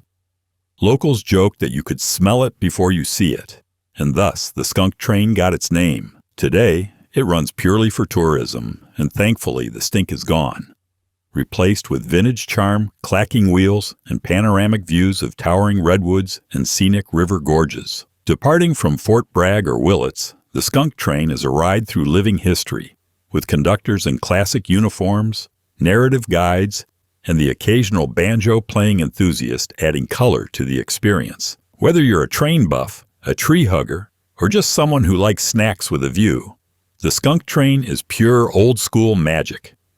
And if you're still craving military nostalgia, the next landmark floats gently in San Diego Bay, one that once housed more drama than a Hollywood backlot. The USS Midway Museum is a floating city. Anchored in San Diego Bay, the USS Midway isn't just a museum. It's a retired floating city that once carried over 4,000 sailors, pilots, and enough coffee to caffeinate an entire state. Commissioned in 1945, just after World War II ended, the Midway served for nearly 50 years, seeing action during the Vietnam War and Operation Desert Storm. It was a powerhouse of naval aviation, boasting a flight deck so large it could practically host a small town, or at least an overly enthusiastic high school marching band. Today, it's been transformed into a museum that gives visitors a close-up look at life aboard a U.S. Navy aircraft carrier. You can walk the flight deck, explore the hangar bays, climb into aircraft cockpits, and even squeeze into the cramped quarters where sailors lived and worked. It's like stepping into a time capsule of Cold War might and mid-century engineering brilliance. The best part? You don't need to know port from starboard to be impressed. The USS Midway stands as a reminder of California's deep ties to the Navy and its unique ability to turn military hardware into tourist gold. And while the Midway sits on the water, our next stop is all about the wild creatures who thrive on the coast nearby. The Point Reyes National Seashore is home to elephant seals. If you want to witness nature's strangest combination of adorable and horrifying, Point Reyes National Seashore is the place to go. This rugged stretch of coastline, just north of San Francisco, is home to one of the largest populations of elephant seals in the world. Picture a seal, but larger, like really larger, and with a nose that looks suspiciously like someone glued a giant garden hose to its face. These creatures are both majestic and slightly ridiculous, lumbering around on the sand like overinflated beanbags. Every year they haul themselves ashore to breed, battle, and bellow at each other in noises that can only be described as prehistoric burps. Watching two massive males fight for dominance is like seeing sumo wrestlers who skipped leg day but made up for it with raw attitude. The beaches of Point Reyes turn into a scene straight out of a wildlife documentary, complete with crowds of onlookers gawking through binoculars. It's chaotic, smelly, and unforgettable. And once you've had your fill of snorting seals, head back to San Francisco to learn how the city's most iconic mode of transportation works, inside the museum that keeps its heartbeat alive. The Cable Car Museum in San Francisco. The Cable Car Museum isn't just about history, it's literally where the action happens. Located in the Nob Hill neighborhood, this free museum doubles as the operational hub for San Francisco's last surviving cable car system.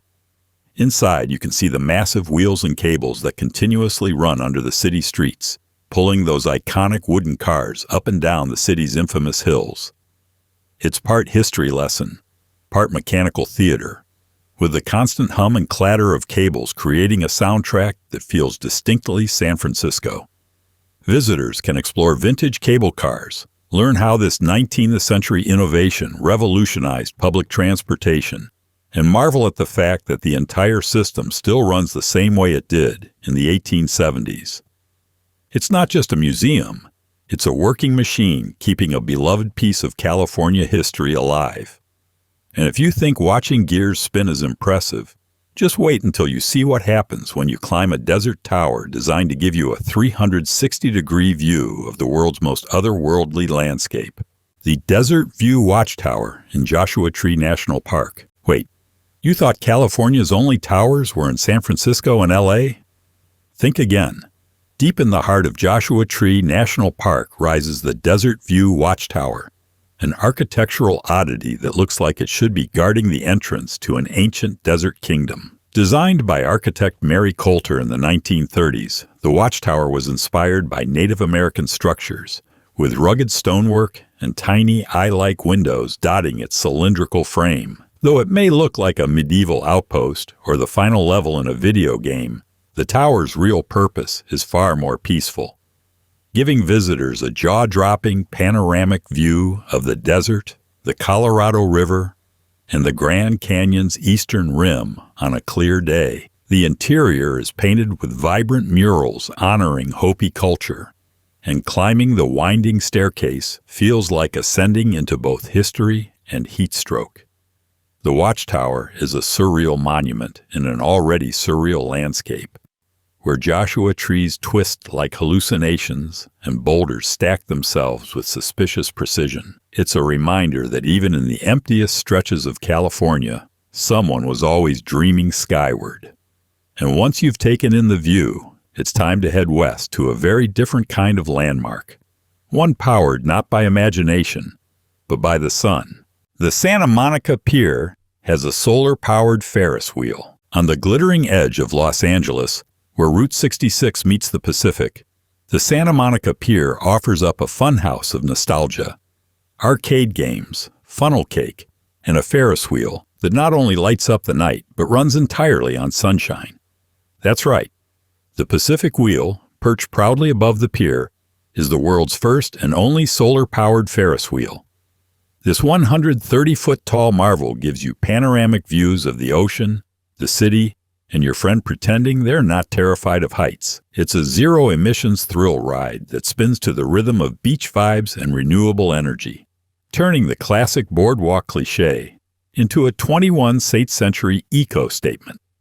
The wheel uses solar panels to power its electric motor and LED light show, meaning every rotation is brought to you by California's most abundant an occasionally obnoxious natural resource. Sunlight. The entire pier itself is a collision of old and new. Vintage amusement meets progressive engineering. And the Ferris wheel is the crown jewel of that contradiction. But just up in the hills, another piece of California history was once on the verge of disappearing entirely, until some celebrities stepped in to save the state's most famous letters.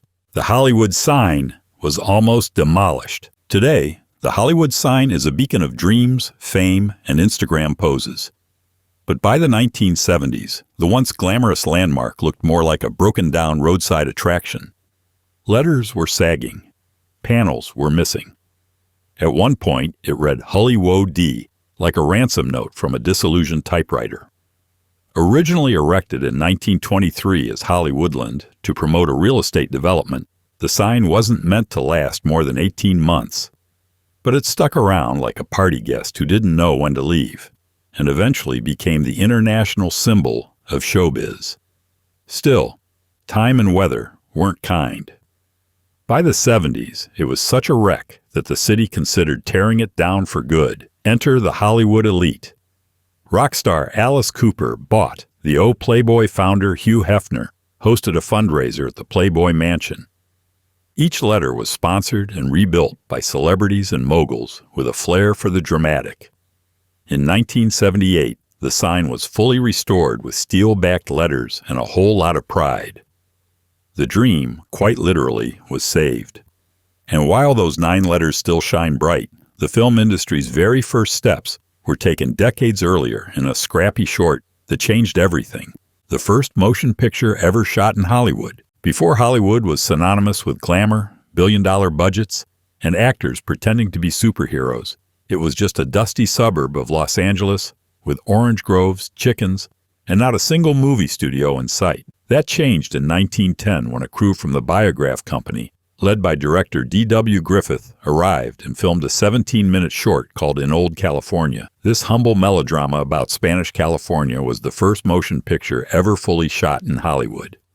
It didn't have CGI, a trailer release party, or a Rotten Tomatoes score, but it was the spark that lit the fuse. The location was chosen mostly out of convenience.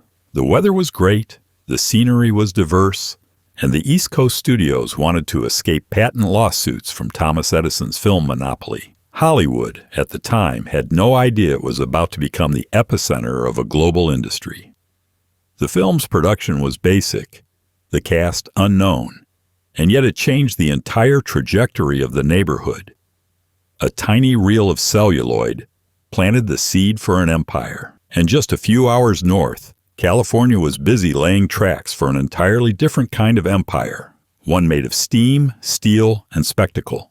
The California State Railroad Museum is one of the best. Located in Sacramento's Old Town, the California State Railroad Museum is not your average collection of dusty trains and sleepy plaques.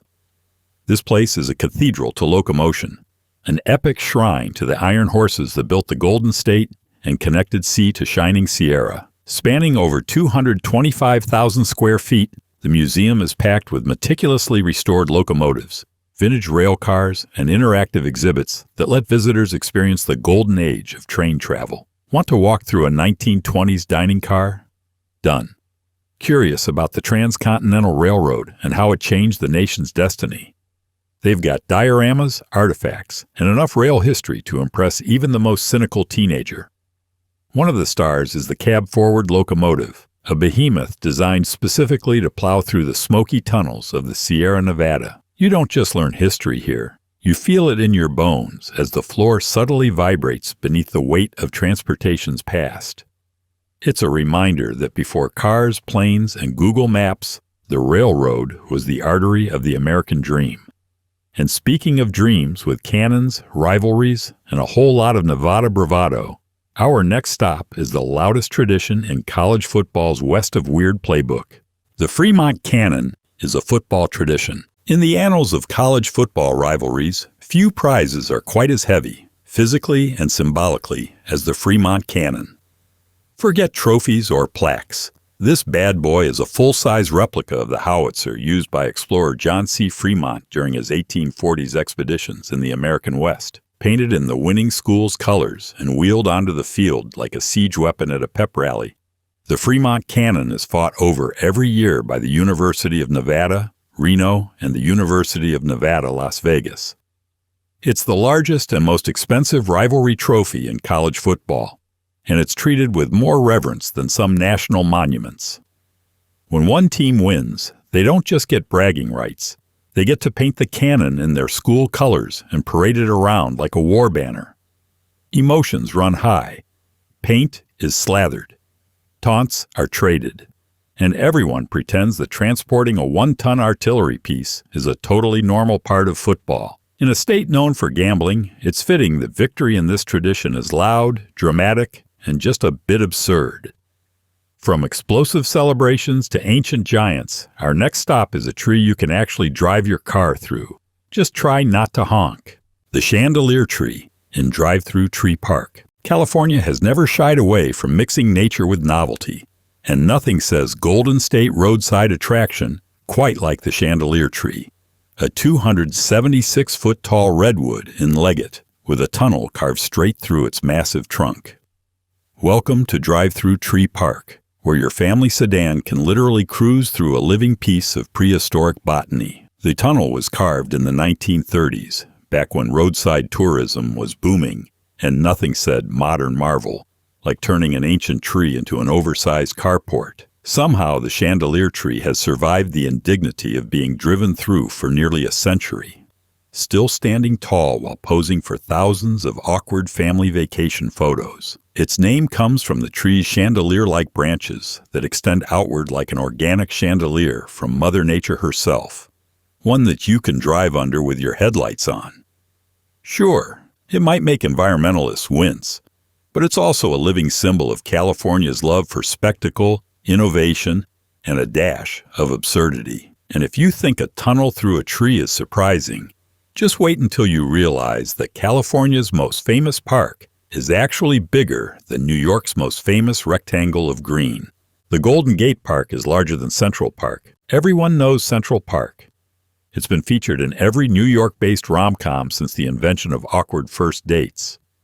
But Golden Gate Park, it's bigger and weirder. Stretching over 1,000 acres through San Francisco's west side, Golden Gate Park is about 20% larger than its more famous cousin in Manhattan. But where Central Park is all orderly elegance and sheep meadows, Golden Gate Park is like Central Park's eccentric cousin who does yoga with bison and occasionally hosts a drum circle. It features windmills, lakes, museums, a bison paddock, yes, really, and a carousel that's older than most retirement communities. It also has a Japanese tea garden, a botanical garden, and more trails than any weekend jogger could reasonably cover without losing a shoe or a sense of direction. Designed in the 1870s on what was originally uninhabitable sand dunes, the park is a man-made miracle, and yet feels wild in all the right places. It's where locals come to picnic, meditate, protest, or simply get lost in the fog and find themselves next to a guy playing jazz on a didgeridoo. And if you think the landscape is dramatic, just wait until you step into a natural amphitheater built for sonic perfection. The Hollywood Bowl is an amphitheater in a natural depression. Tucked into the rolling Hollywood Hills like a giant marble clamshell, the Hollywood Bowl is where music meets geology. This iconic outdoor amphitheater isn't just famous for its acoustics. It owes much of its sound magic to the natural depression it's built into. The Bowl has hosted everyone from Frank Sinatra and the Beatles to Yo-Yo Ma and Lady Gaga, all performing under the venue's trademark band shell, which has undergone multiple design changes but always remains instantly recognizable. When the Los Angeles Philharmonic isn't playing, there's a good chance someone else is, whether it's a film score night, a rock legend, or a themed sing-along featuring 17,000 people belting Disney songs under the stars. What makes the Bowl truly special, though, is how the hillside acts as an acoustic partner. The sound doesn't just project, it wraps around you. Bring a bottle of wine, a picnic blanket, and a vague knowledge of classical music, and you've got yourself a quintessential LA evening. It's the kind of place where tuxedos and tank tops share bench space, and the line between high art and casual hangout disappears. But even a place as refined as the Bowl can't outlast the bubbling, oozing history buried beneath LA's surface. The La Brea tar pits are still active. If you're ever wandering through Los Angeles and think, wow, it smells weird over here, congratulations, you're probably near the La Brea tar pits, located in the heart of the city, right next to a museum and just a stone's throw from an upscale shopping center. These tar pits are not some fossilized relic of the past. They're still bubbling, still oozing, still occasionally trapping the odd squirrel or bird that doesn't know any better. For tens of thousands of years, these sticky pools of asphalt have been swallowing animals whole, preserving their bones like nature's answer to vacuum sealing. Mammoths, saber-toothed cats, dire wolves, you name it, the tar claimed it. And thanks to that preservative goop, we now have one of the richest sources of Ice Age fossils on Earth. Modern scientists are still pulling bones from the muck, often just feet below the surface. It's surreal. Prehistoric death in the middle of a metropolis. Tourists peer over safety rails while methane bubbles lazily to the surface, like the Earth itself is digesting its ancient meals. And while the tar might never stop burping up secrets, California's rarest state symbol sparkles in the sunlight, if you're lucky enough to ever find it. The state gem is benitoite. California may be known for its gold, but its true gem, literally, is something far rarer and to many far more beautiful. Benitoite. Designated as the state gem in 1985, benitoite is a brilliant blue mineral that was first discovered in the early 1900s near the San Benito River in San Benito County. It glows under ultraviolet light, sparkles like a sapphire, and is found in gem quality only in California. That's right. This stunning sky-colored jewel exists nowhere else in the world with the same purity and brilliance. Which means, in true California fashion, it's exclusive, dazzling, and kind of hard to get your hands on. When cut properly, benitoite looks like it belongs in a royal crown or at the center of a heist movie plot. But even in its raw form, it has an almost electric glow that makes it look like Mother Nature accidentally left a bit of neon in the rock tumbler. Small in size but mighty in sparkle, benitoite isn't just a gem, it's a geological brag. And from glowing minerals to flapping wings, California's next bizarre fact involves a bird migration so punctual it practically wears a wristwatch. The San Juan Capistrano swallow's legend. In a world where nature often refuses to cooperate, the swallows of San Juan Capistrano show up every year like clockwork, just in time for St. Joseph's Day, March 19th. According to legend, these tiny cliff swallows have been returning to the historic Mission San Juan Capistrano in Orange County for centuries, flying thousands of miles from Argentina to nest in the mission's eaves. It's like the avian version of an annual family reunion. If your family could fly 6,000 miles without Jeep, crowds gather each spring to watch them return, celebrate with parades, and cheer for the birds like they're celebrity guests at a red carpet event. But in recent years, the swallows have started nesting elsewhere, probably annoyed by all the attention on iPhones. Still, the town celebrates their symbolic return with pageantry, mariachi music, and deep-fried optimism. The legend lives on, whether the birds show up on schedule or ghost their loyal fans. In California, the myth often matters more than the reality. And next, we're heading to a boardwalk snack shack turned pop culture phenomenon, where corn dogs wear hats and lemonade is served with a wink. The California Poppy Festival in Lancaster. Each spring, a sleepy desert town in Southern California bursts into a riot of color and floral patriotism, all thanks to a tiny orange flower with big personality, the California poppy.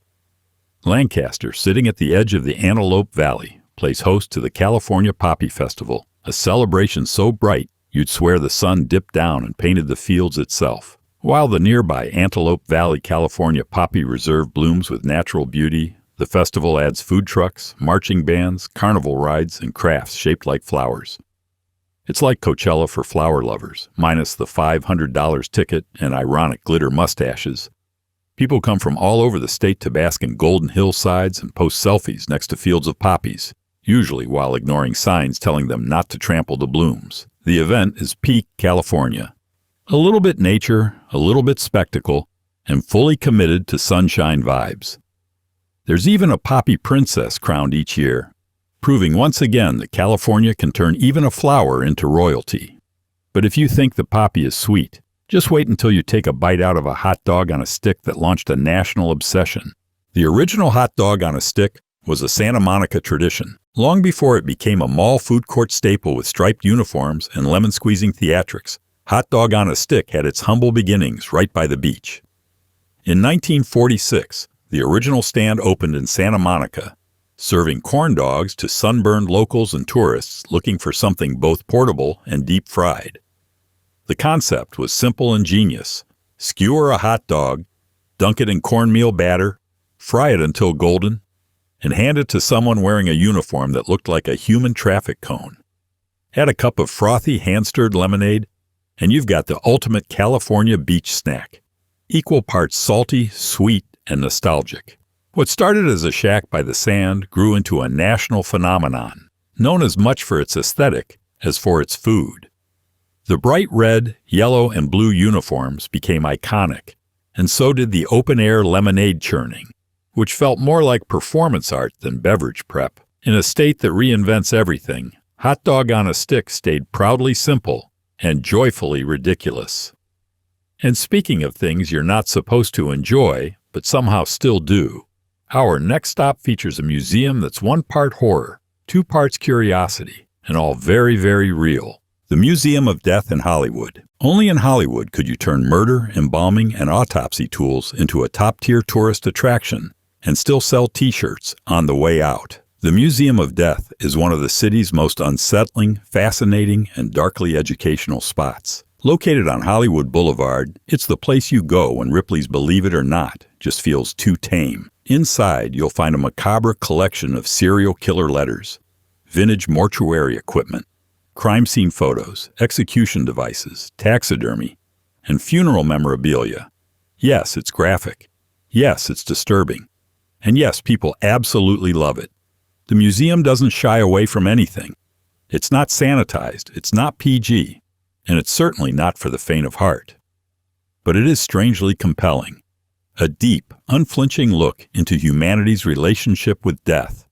Both respectful and morbidly curious. Visitors often leave queasy, thoughtful, or oddly relieved to be alive. And while most museums are designed to celebrate life's triumphs, this one reminds you that the end is just as weird, complex, and commercial as everything else. But if skulls and crime scenes aren't your idea of a good time, maybe you'll find enlightenment in a sound bath inside a desert dome. The Integratron in Landers. If you've ever wanted to be vibrated into cosmic harmony by a building shaped like a spaceship on a budget, welcome to the Integratron.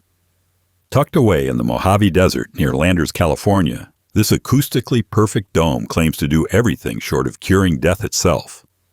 Built in the 1950s by George Van Tassel, an aircraft mechanic, ufologist, and general enthusiast of the ether, the Integratron was supposedly inspired by aliens from Venus.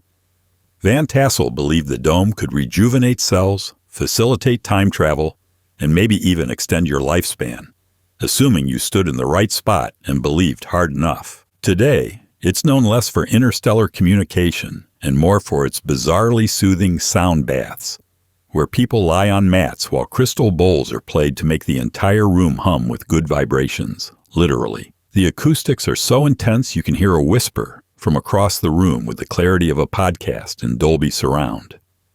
Visitors come for the New Age experience, the Instagrammable aesthetic, or just the curiosity of stepping inside what might be California's most eccentric echo chamber. But once you're tuned up and spiritually scrubbed, it's time to head down the coast for cliffs, fog, and some truly rugged drama. The Big Sur coastline is uniquely rugged. Big Sur isn't just scenic, it's California's way of showing off. Winding roads cling to cliffs like a daredevil's tightrope, while the Pacific Ocean crashes below with a flair for the theatrical. It's the kind of place that forces you to whisper wow every 5 minutes or risk looking dead inside. With its redwood forests, jagged coastlines, and Highway 1 snaking along like a roller coaster with no safety bar, Big Sur has inspired artists, poets, photographers, and at least 6 indie albums you've never heard of. The area is also delightfully remote. Cell service? Forget it. Wi-Fi? Maybe if you barter with the local coyotes. But that's part of its charm.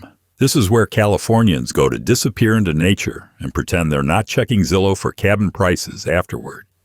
It's also home to some of the most expensive rustic inns imaginable, where you can pay $800 a night to shower next to a fern and eat avocado toast under a eucalyptus tree. Still, Big Sur's drama is undeniable, and the isolation only adds to its mystique.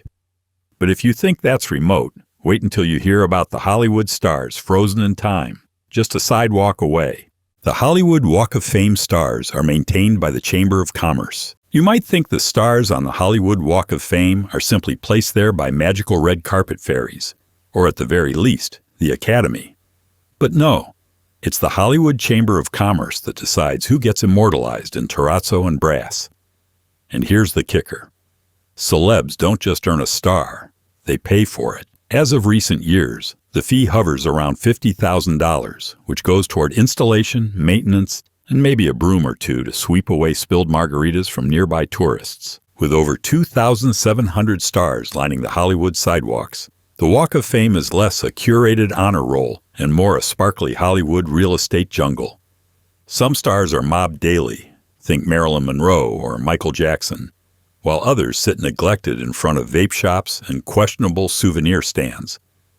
Still, it's one of LA's top attractions, even if many people walk on names they barely recognize. It's equal parts tribute, time capsule, and tripping hazard.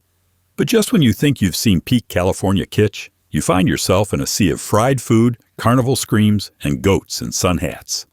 Welcome to the State Fair. The California State Fair is one of the oldest. Step right up to a time machine made of deep-fried everything, the California State Fair.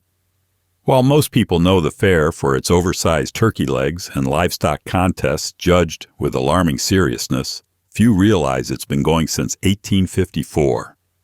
That makes it one of the oldest state fairs in the entire country. And back then, it wasn't about neon lights and funnel cakes.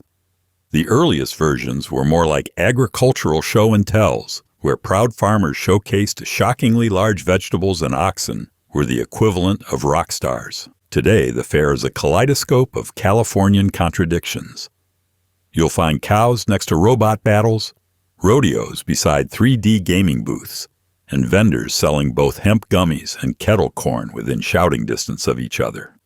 It's a festival that unapologetically smashes together the rustic and the ridiculous, the traditional and the tick-tockable. Want to see a dog jump through flaming hoops? You got it. Craving a bacon-wrapped churro? There's probably a line. And as the aroma of fried everything fills the summer air, it becomes clear.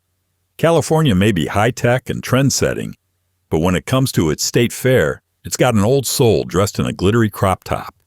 And once you've had your fill of nostalgia and nausea, it's time to stroll onto the pier that seemingly never ends. The Ventura Pier is one of the longest. Ventura Pier looks like it was built by someone who kept saying, just a little farther, and never stopped. Originally constructed in 1872, this wooden leviathan stretches over 1,600 feet into the Pacific, making it one of the longest wooden piers in California. It was first used for shipping lumber and oil. Now it's mostly used for selfies, fishing, and contemplating your life decisions while watching pelicans dive for fish. The pier has been through more trauma than a soap opera character. Storms, fires, and crashing waves have damaged it repeatedly over the years. But Californians just keep rebuilding it. It's like the pier equivalent of Rocky Balboa. Today, it offers some of the best ocean views around, as well as a front row seat to some seriously intense seagull drama. You can walk all the way to the end and feel like you're about to sail off into the horizon, or at least far enough away from the guy loudly FaceTiming his cousin in Fresno. It's a little creaky, a little salty, and very California. But as you lean over the rail and look down into the swells below, you might just wonder, what would it take to put a rainforest on top of this thing? The California Academy of Sciences has a living roof. In San Francisco, where fog is practically a house guest, the California Academy of Sciences decided to do what any rational city museum would do. grow a park on its roof. Yes, the Academy's rooftop isn't made of shingles or solar panels. It's alive. Literally. With over 1.7 million plants rooted in its rolling green hills, the living roof looks like a hobbit village built by environmental engineers.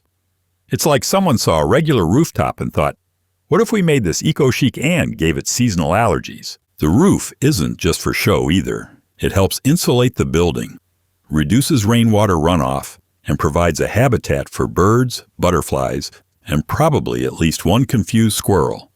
And inside, the Academy houses everything from an aquarium to a planetarium to an indoor rainforest that manages to fog up your glasses faster than you can say microclimate. In true California fashion, it's science wrapped in sustainability, served with a side of spectacle.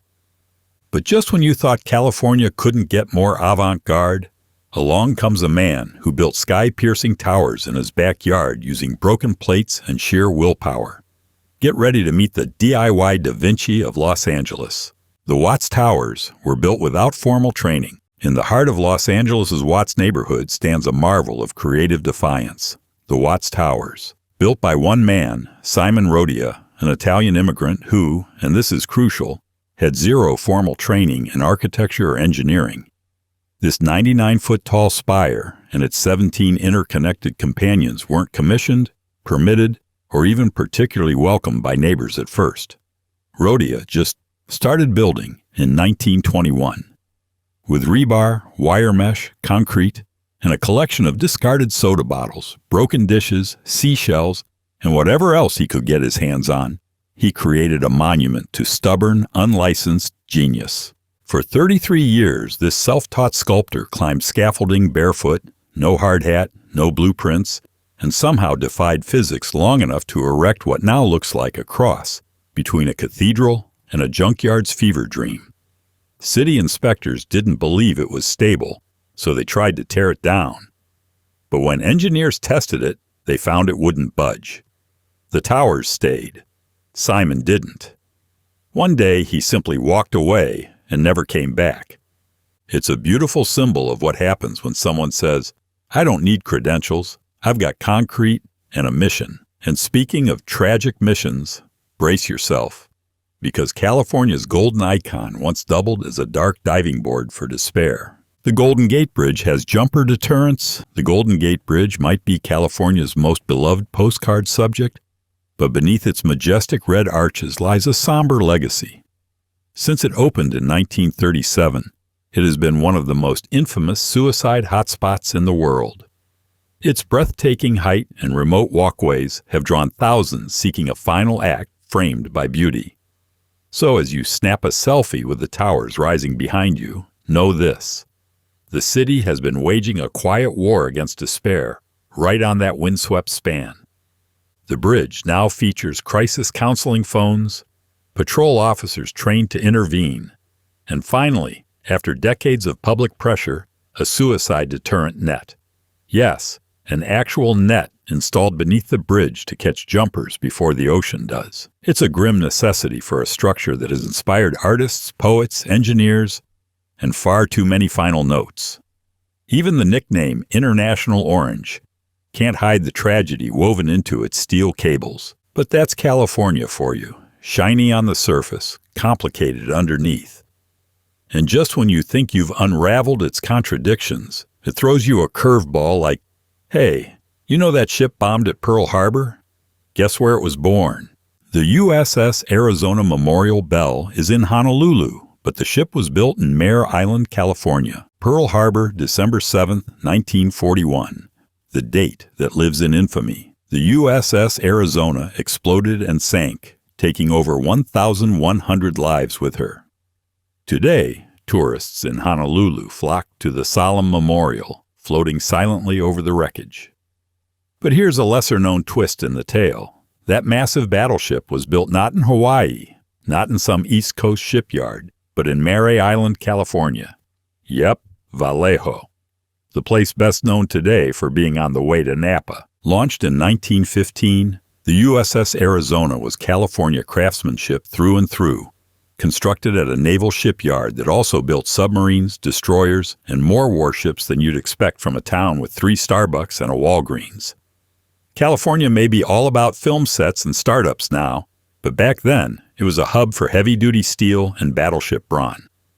So next time you see footage of the Arizona Memorial, remember, California's fingerprints are all over that history, just like they're all over surfing, comic books, and an old lighthouse now filled with wetsuits and longboards. Yes, the Golden State has a surfing museum inside a tower that once warned ships to stay away. That's coming up next. The Santa Cruz Surfing Museum is housed in a lighthouse. When you picture a lighthouse, you probably imagine something noble and stormy, guiding ships away from jagged rocks and saving sea captains from doom. What you probably don't imagine is a shrine to gnarly wipeouts, wetsuits from the 70s, and longboards so massive they double as coffee tables. But that's exactly what you'll find at the Santa Cruz Surfing Museum, tucked inside the Mark Abbott Memorial Lighthouse on a breezy bluff above Steamer Lane. This place doesn't just preserve the history of surfing in California, it practically rides the wave itself. From vintage photos of early Hawaiian surfers braving the chilly Pacific to actual boards snapped in half by unforgiving swells, the museum captures the entire salty saga. The best part? While you're reading about epic barrels and surfer slang inside, real surfers are catching waves just outside the window. It's California's way of saying, sure, we honor history, but only if it wears board shorts. And if you think that's weird, just wait until you hear about a real estate sign so large and impractical, it lost half its letters in a storm and ended up becoming a symbol of dreams, failure, and stardom. That's right. Hollywoodland is next.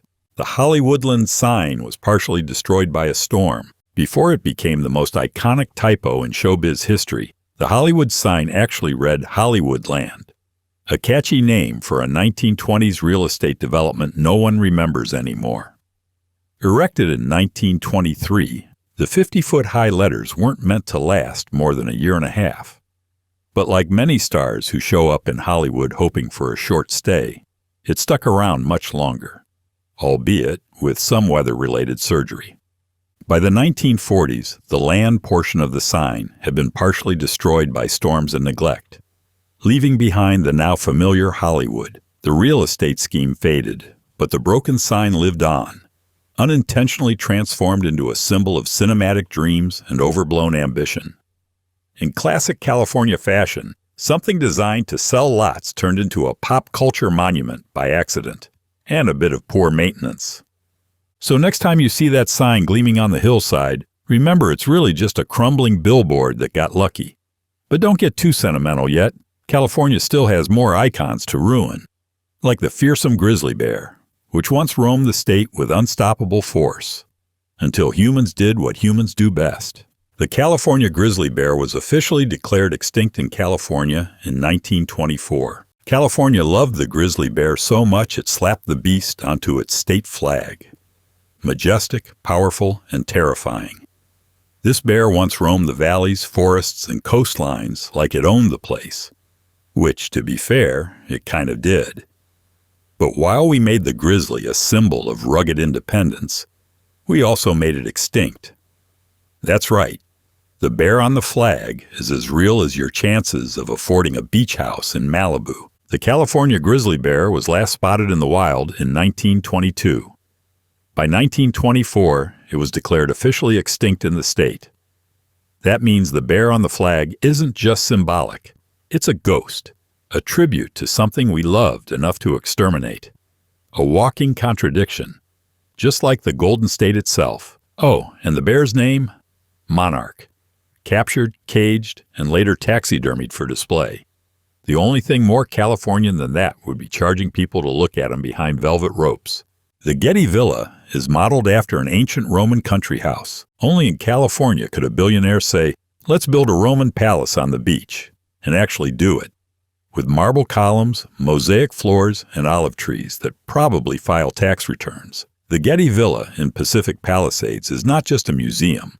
It's a full-on resurrection of the Villa of the Papyri, an opulent estate that was buried under volcanic ash in ancient Herculaneum, Italy. And when oil tycoon J. Paul Getty couldn't buy the original, pesky laws about looting archaeological sites, he did what Californians do best. He built his own, bigger and shinier. From its grand atrium to its peristyle gardens, the Getty Villa doesn't just exhibit ancient art. It lives in it. The architecture is so authentic, you half expect toga-clad senators to argue in Latin by the reflecting pool. Getty even insisted the building include spaces for quiet, philosophical contemplation, which is a polite way of saying a place to look rich while staring at statues. And while this faux Roman mansion might seem like peak extravagance, it's just a warm-up act for the next California tradition. People dressed as superheroes, goblins, and anime waifus gathering en masse. In a comic convention that started in a hotel basement, the San Diego Comic-Con started small. Today, San Diego Comic-Con is a sprawling galaxy of pop culture chaos, complete with panels, celebrities, cosplay, and enough limited edition Funko Pops to clog a wormhole. But back in 1970, it began as a humble event called the Golden State Comic Mini-Con. Attendance? A whopping 300 people. Venue? A rinky-dink hotel basement. And the star guest? A comic book writer who probably got paid in pizza slices and awkward high fives.